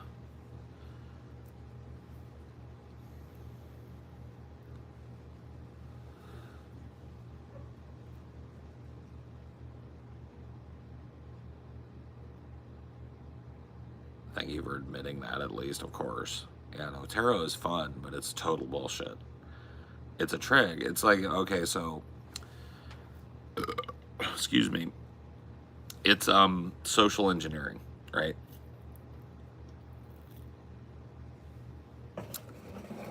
So when I read tarot, I will take an appraisal of the person I'm reading for. It might be a little harder to do it in an online way, but I don't think so because it's very generalized. You can tell a lot if you're observant about a person, the way they dress, the way they comport themselves, the speech patterns that they have, the word choices, etc. You can glean a lot about a person's past if you know a little psychology.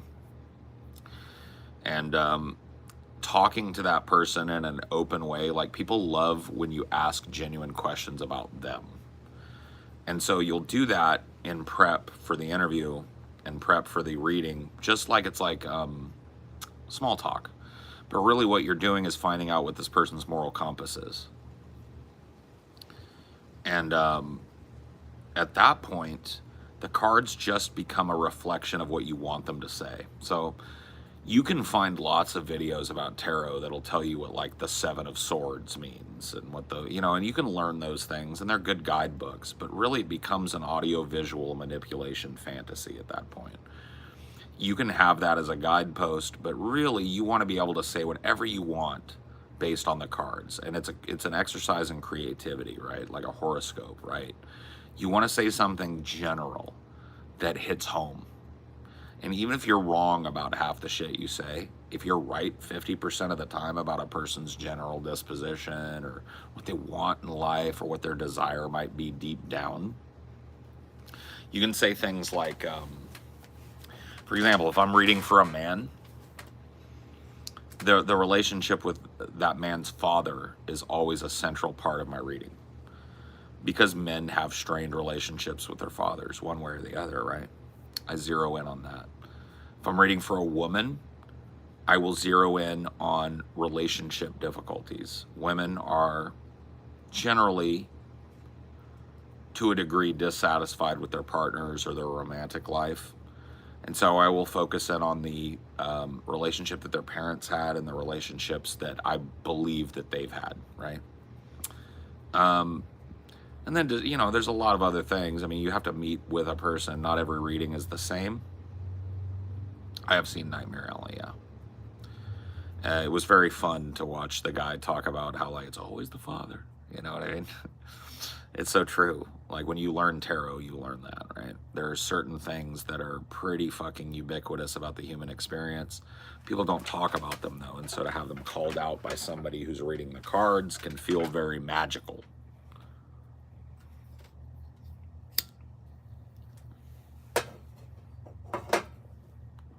But it's a hustle, right? It's a work. It is like I said, is a social engineering, right? I'm using my basic insight about humanity and my basic insight gleaned from talking to you for a few minutes to give you a reading that I think will be 50% meaningful and make you think. Oh, I gotta do my stretches real quick. I'll be back in a sec. But I hang out. Don't go nowhere, so.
That's much better.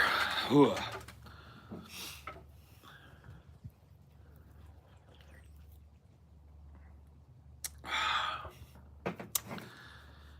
Cheers to that.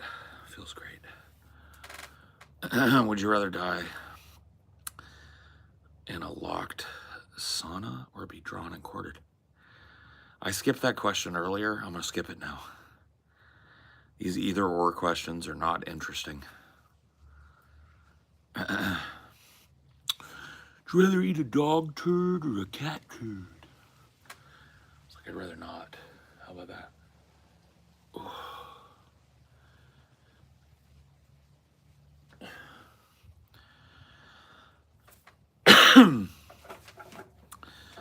After watching more WWF, would you have asked Jim Cornette anything differently? No, not really. You know, I was a fan when I was a kid, and kind of like watching is nostalgic, but I'm not a big fan now. I just like it for the nostalgia bomb that it sets off, you know? Oof.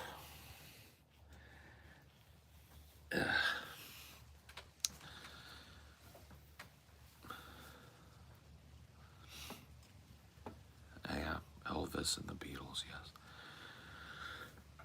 What's your opinion on Taiwan? Taiwan should be free of China's influence. Taiwan should be able to assert its own destiny as a nation. Dude, I thought what you said about Kamala was interesting. What's your general opinion on Trump? Genuinely interested. I think that Trump is kind of an embarrassment, honestly. Like, Trump is an embarrassing thing that has happened in America. He's a fat, orange reality TV star moron that has somehow ascended to the top ranks of power in this country. And I think that Trump is a sad commentary on the level of education that people get in this country.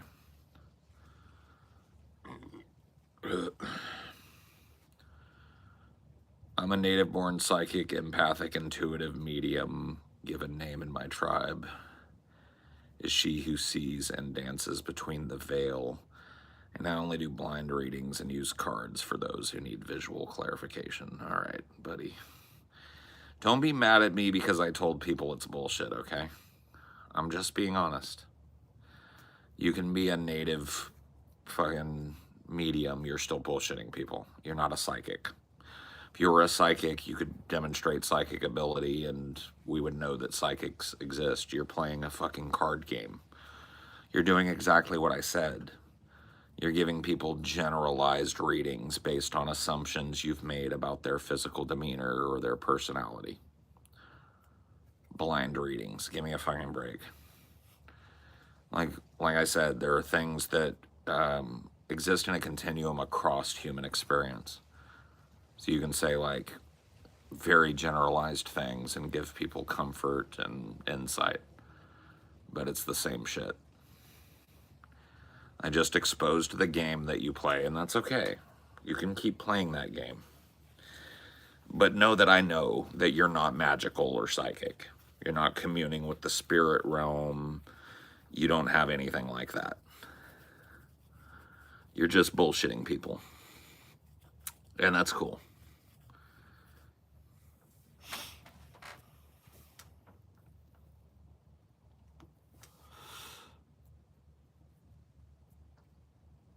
My psychologist thinks she's a medium. Bruh. Can you, like, I would be like, nope. Gonna find another psychologist. Thanks, though. It's fucking crazy.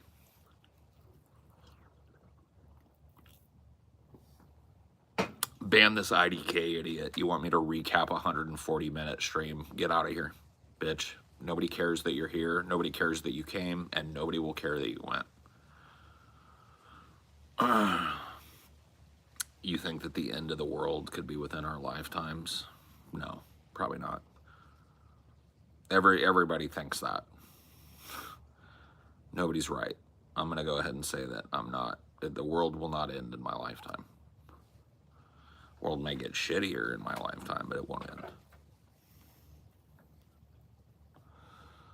I completely agree with you that anyone can read cards, gifted or not. Well, people are using it now as monetary trend, and I hate that. I've never charged for anything. I'm not offended at all. I was agreeing. Okay. Gotcha. Fair enough. Yeah, I never did it for money. I did it for, you know, just like, it's like a party trick, you know? A fun thing. Whip out a deck of cards and give people a reading, and they think you're psychic because of it. But just so you know, I don't believe you. I don't believe that you are any different than me. That's the problem. That's the contention between us. You're trying to say like, oh yeah, anybody can grift with it. I just don't. I'm a tribal, you know, this, that. You're playing the same game. You're not psychic. You're not connected with some spiritual force that only you have access to. You're grifting in the same way that I do. I just tell people it's bullshit.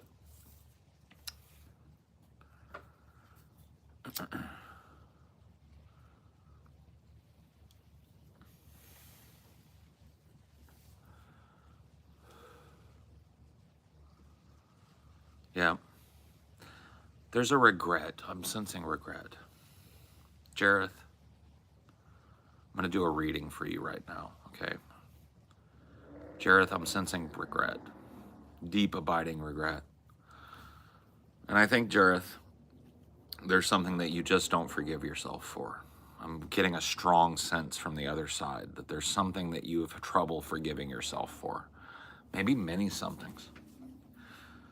And I see that regret in you, and I feel that regret. I also feel strained personal relationships coming through very strongly.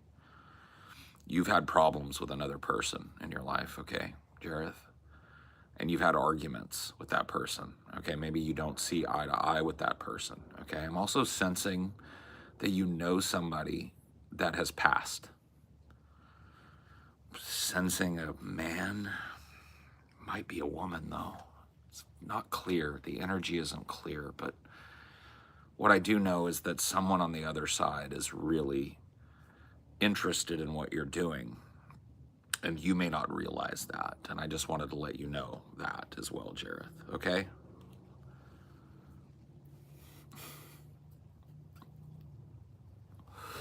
Thanks, that'll be $50. Meds, peds. Oh, meds, peds. You're at war with yourself, aren't you? That's what comes through. You're at war with your past. That's what it is. You've come through a lot, haven't you? And you find yourself centered now in a way, but you're still afraid because you feel the tug of that past. I can feel that. I can feel a deep, abiding presence of your past looming very heavily over you. That's coming across the spirit realm very, very tight. It's very easy to interpret. They're very, very, very stirred up around you, meds, peds. You've been through some hardship, and I'm sensing that, some personal hardship. And I feel that pain coming through. I really do. I feel that anguish coming through and that confusion. But I also feel a strength, like a deep, abiding perseverance in you, meds, peds. And I can feel that from the other side. I really can. Okay, I really can. They're in the waters of Kukuro, Japan. No, I'm not going to do everybody. I'm just showing you it's bullshit. We're not doing a bunch of readings for people. I'm just letting you know.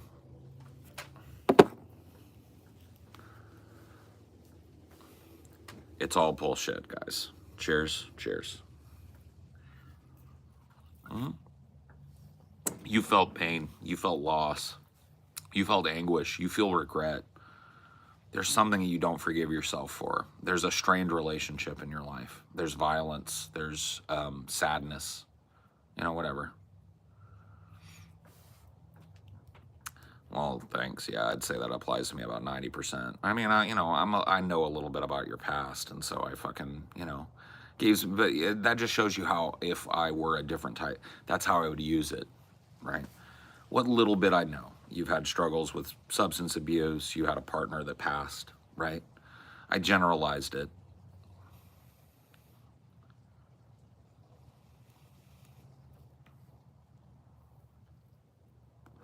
Not necessarily generic. Be as targeted as you can be. I know a little about you too, Jareth. You know, I met you. And so, yeah, I met both of those people.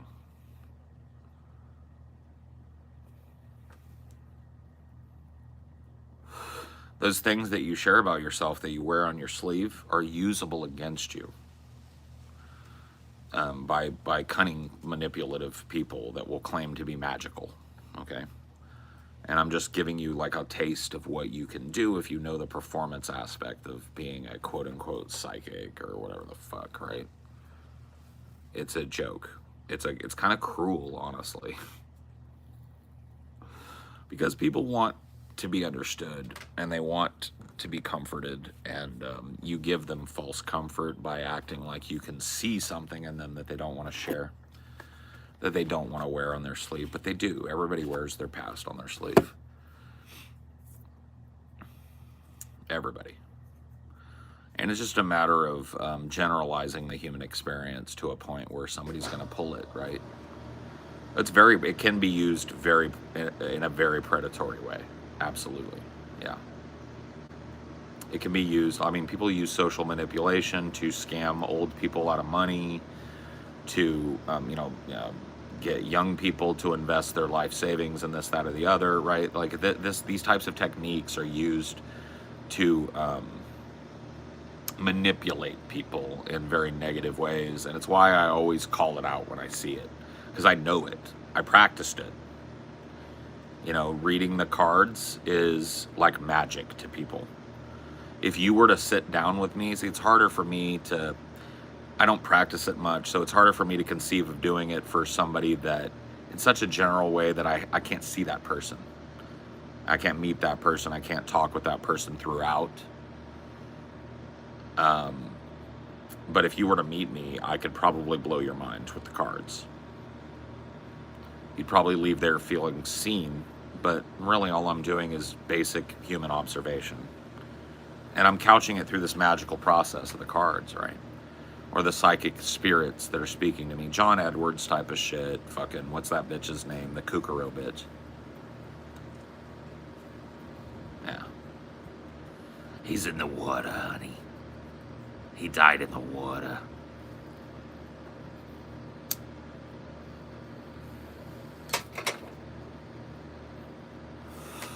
Miss Cleo is another example, yeah. Do the tarot readers actually believe they have superpowers, though, or are they aware that it's bullshit? They're aware that it's bullshit. Everybody knows the game.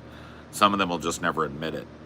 Some of them, their livelihoods depend on it. Some of them, it's how they want to be presented to people as this kind of shaman or spiritualist, right? They will never admit it, but every last one of them knows it's bullshit. They know that they're bullshitting. Sylvia Brown, yeah.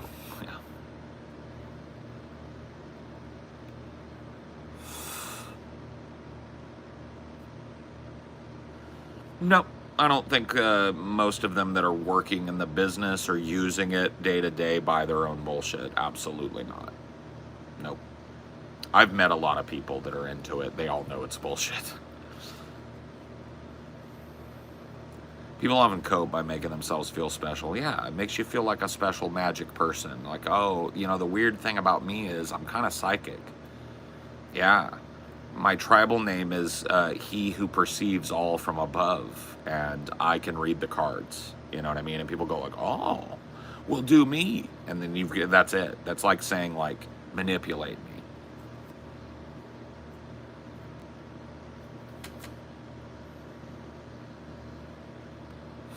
Psychic vampires, yeah.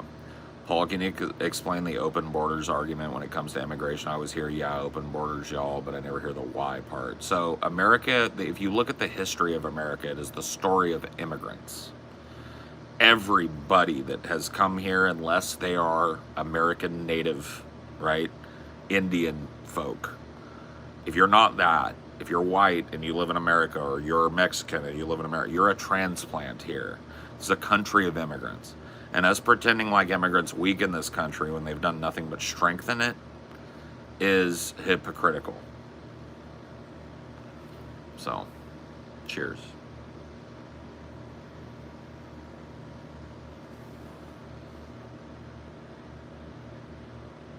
I think the TV hypnotized us.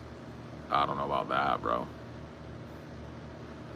God is in the TV.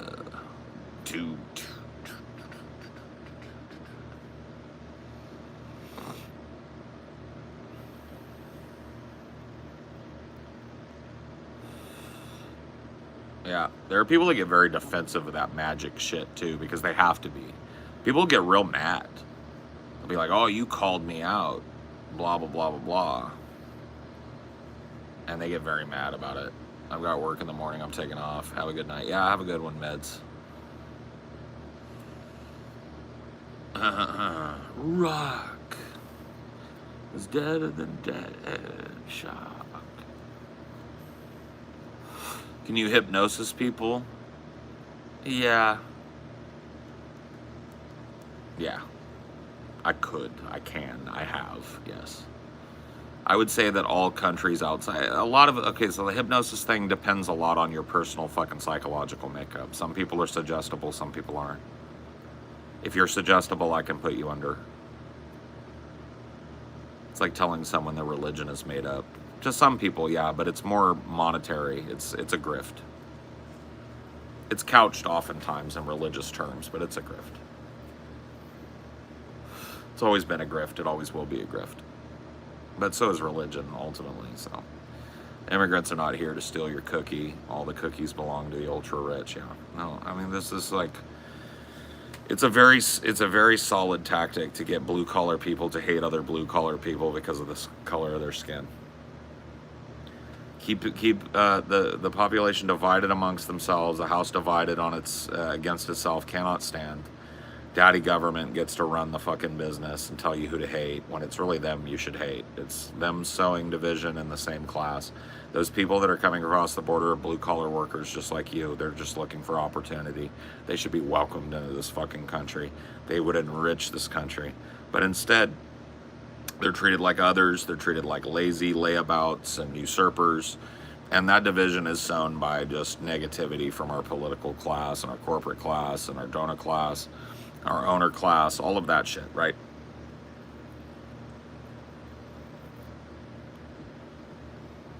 And so that is why I am for quote unquote open borders, which I'm not really for open borders. I'm for a humane system of asylum in this country and an easy path to citizenship for people who want it.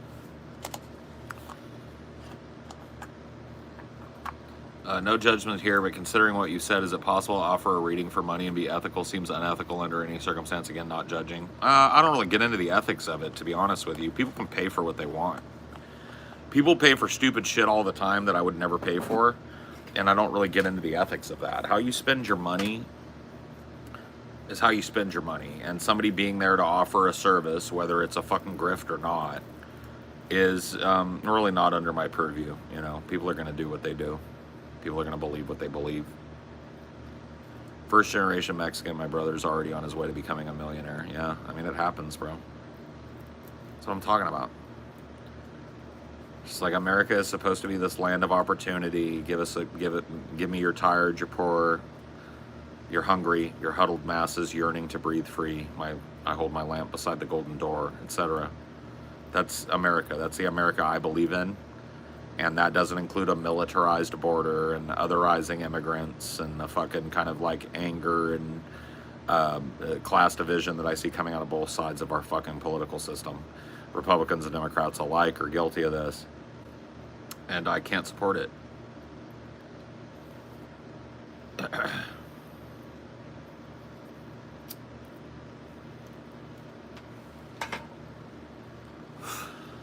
I mean, you know, the ethics question is a little deeper than maybe I gave it. You know, like, you have a point, right? It is exploitative, but it's like, there are consumer protections that prevent people from directly scamming you. But if you're like, you know, saying, hey, like I'm a psychic, and if you believe that, come and I'll pay me $50 and I'll read your palm or whatever. I don't know. I don't see that as ethically like any worse than, you know, being a fucking guru or you know, a fucking self-help book or some shit, you know? I don't know. That's the way I feel about it anyway. Maybe I'm wrong about that. Maybe that's not the way I should be about it, but that's the way I feel about it.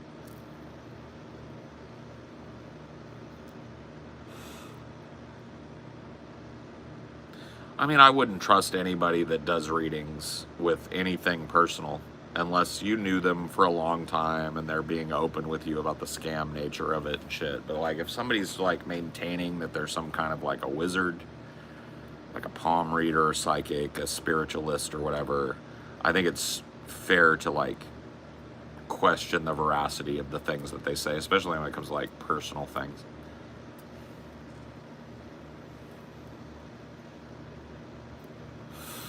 But, you know, that's just me coming from the knowledge that I have of the business and whatnot.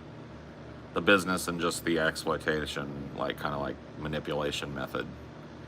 I never charged money for it. I never did it as a business. I always, like, anytime I do a reading for somebody, I explain to them, like, this shit.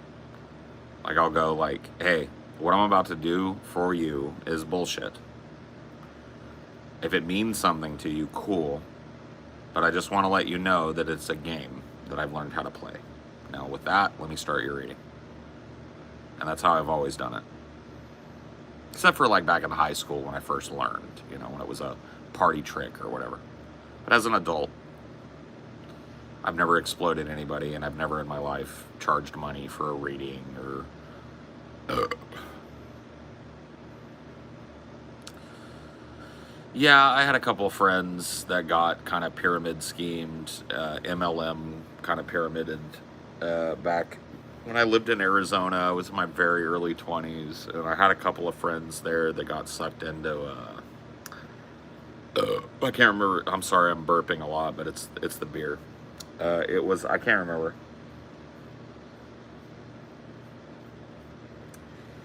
Can't remember which one it was, but it was one of these ones where you sold like tchotchkes and shit, and, like you were under them. It was a pyramid scheme. I just can't remember. I'm racking my brain trying to remember what it was, but I got pitched, and I was just like, dude, this is bullshit. Don't do this to your life. It's not. And none of the people that I knew from then stuck with it.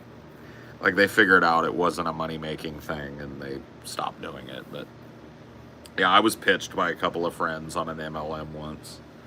And I've been pitched at other times by family members and shit. Prairie winds. What gifts are you talking about now?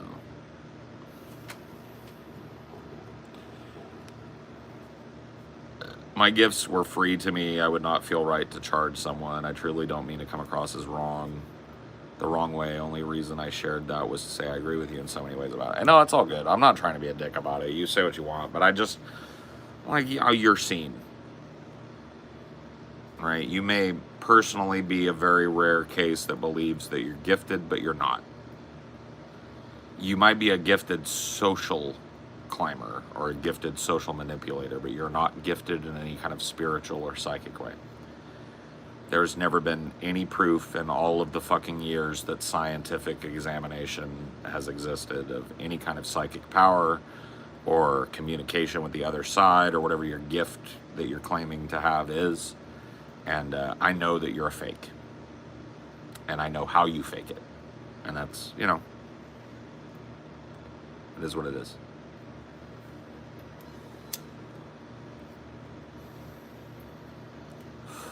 What's an MLM? Multi-level marketing. So you get into something and you do it, and then if you recruit other people in, that then part of their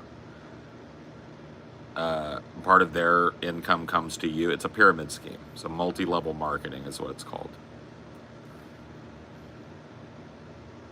I can migrate on foot, unlike most Americans. Ha ha ha ha ha ha. Okay, buddy. Whatever you say, bud.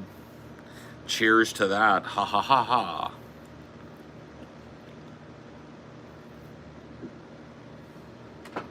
Ha ha ha ha ha.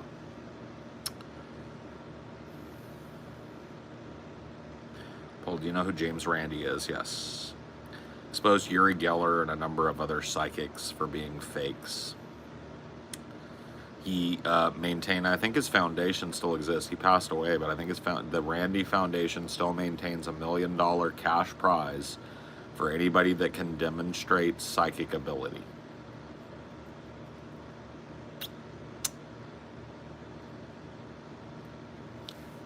Yep, and a gay icon too, yeah.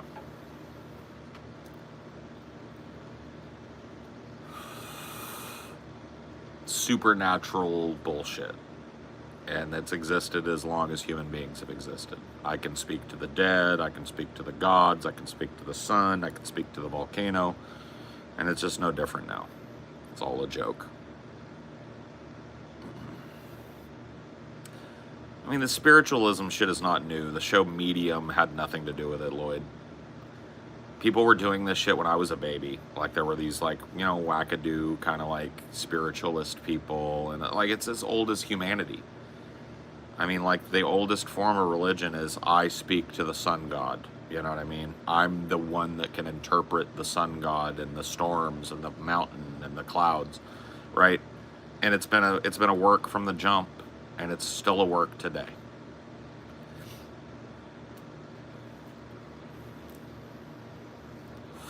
I've had a number of spiritual experiences, quote, end quote, while on psychedelics. It's one of the reasons I do psychedelics. My spirituality, if anything, is about nature and my place in it. And so I've been on psychedelics. I prefer to do psychedelics in nature, although not always. And yeah, the psychedelics that I've done in nature have produced profoundly spiritual insights for me.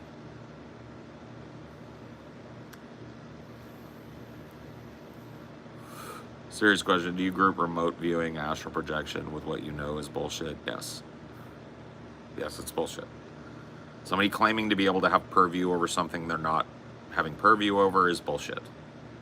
So astral projection is the idea that I can take my fucking, like, essence or being or soul or whatever and project it across distances or into the universe. Bullshit. It's fantasy. Remote viewing. I can close my eyes and see something that I shouldn't be able to see that's going on in another part of the world. Also bullshit.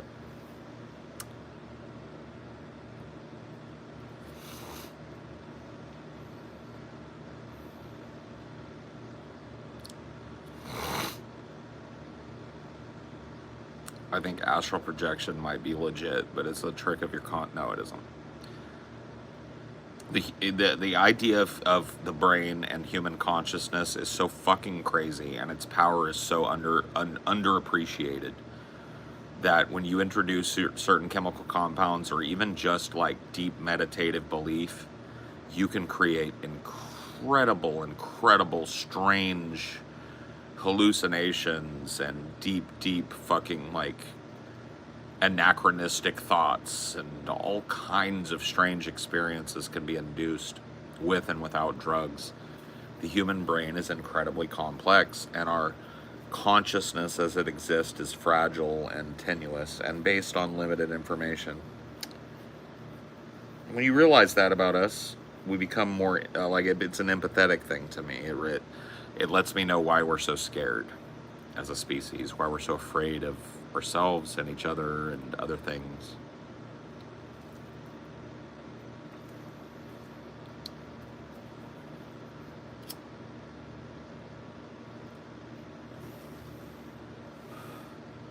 But anyway, I'm gonna let you guys go. I'm fucking tired of talking to you.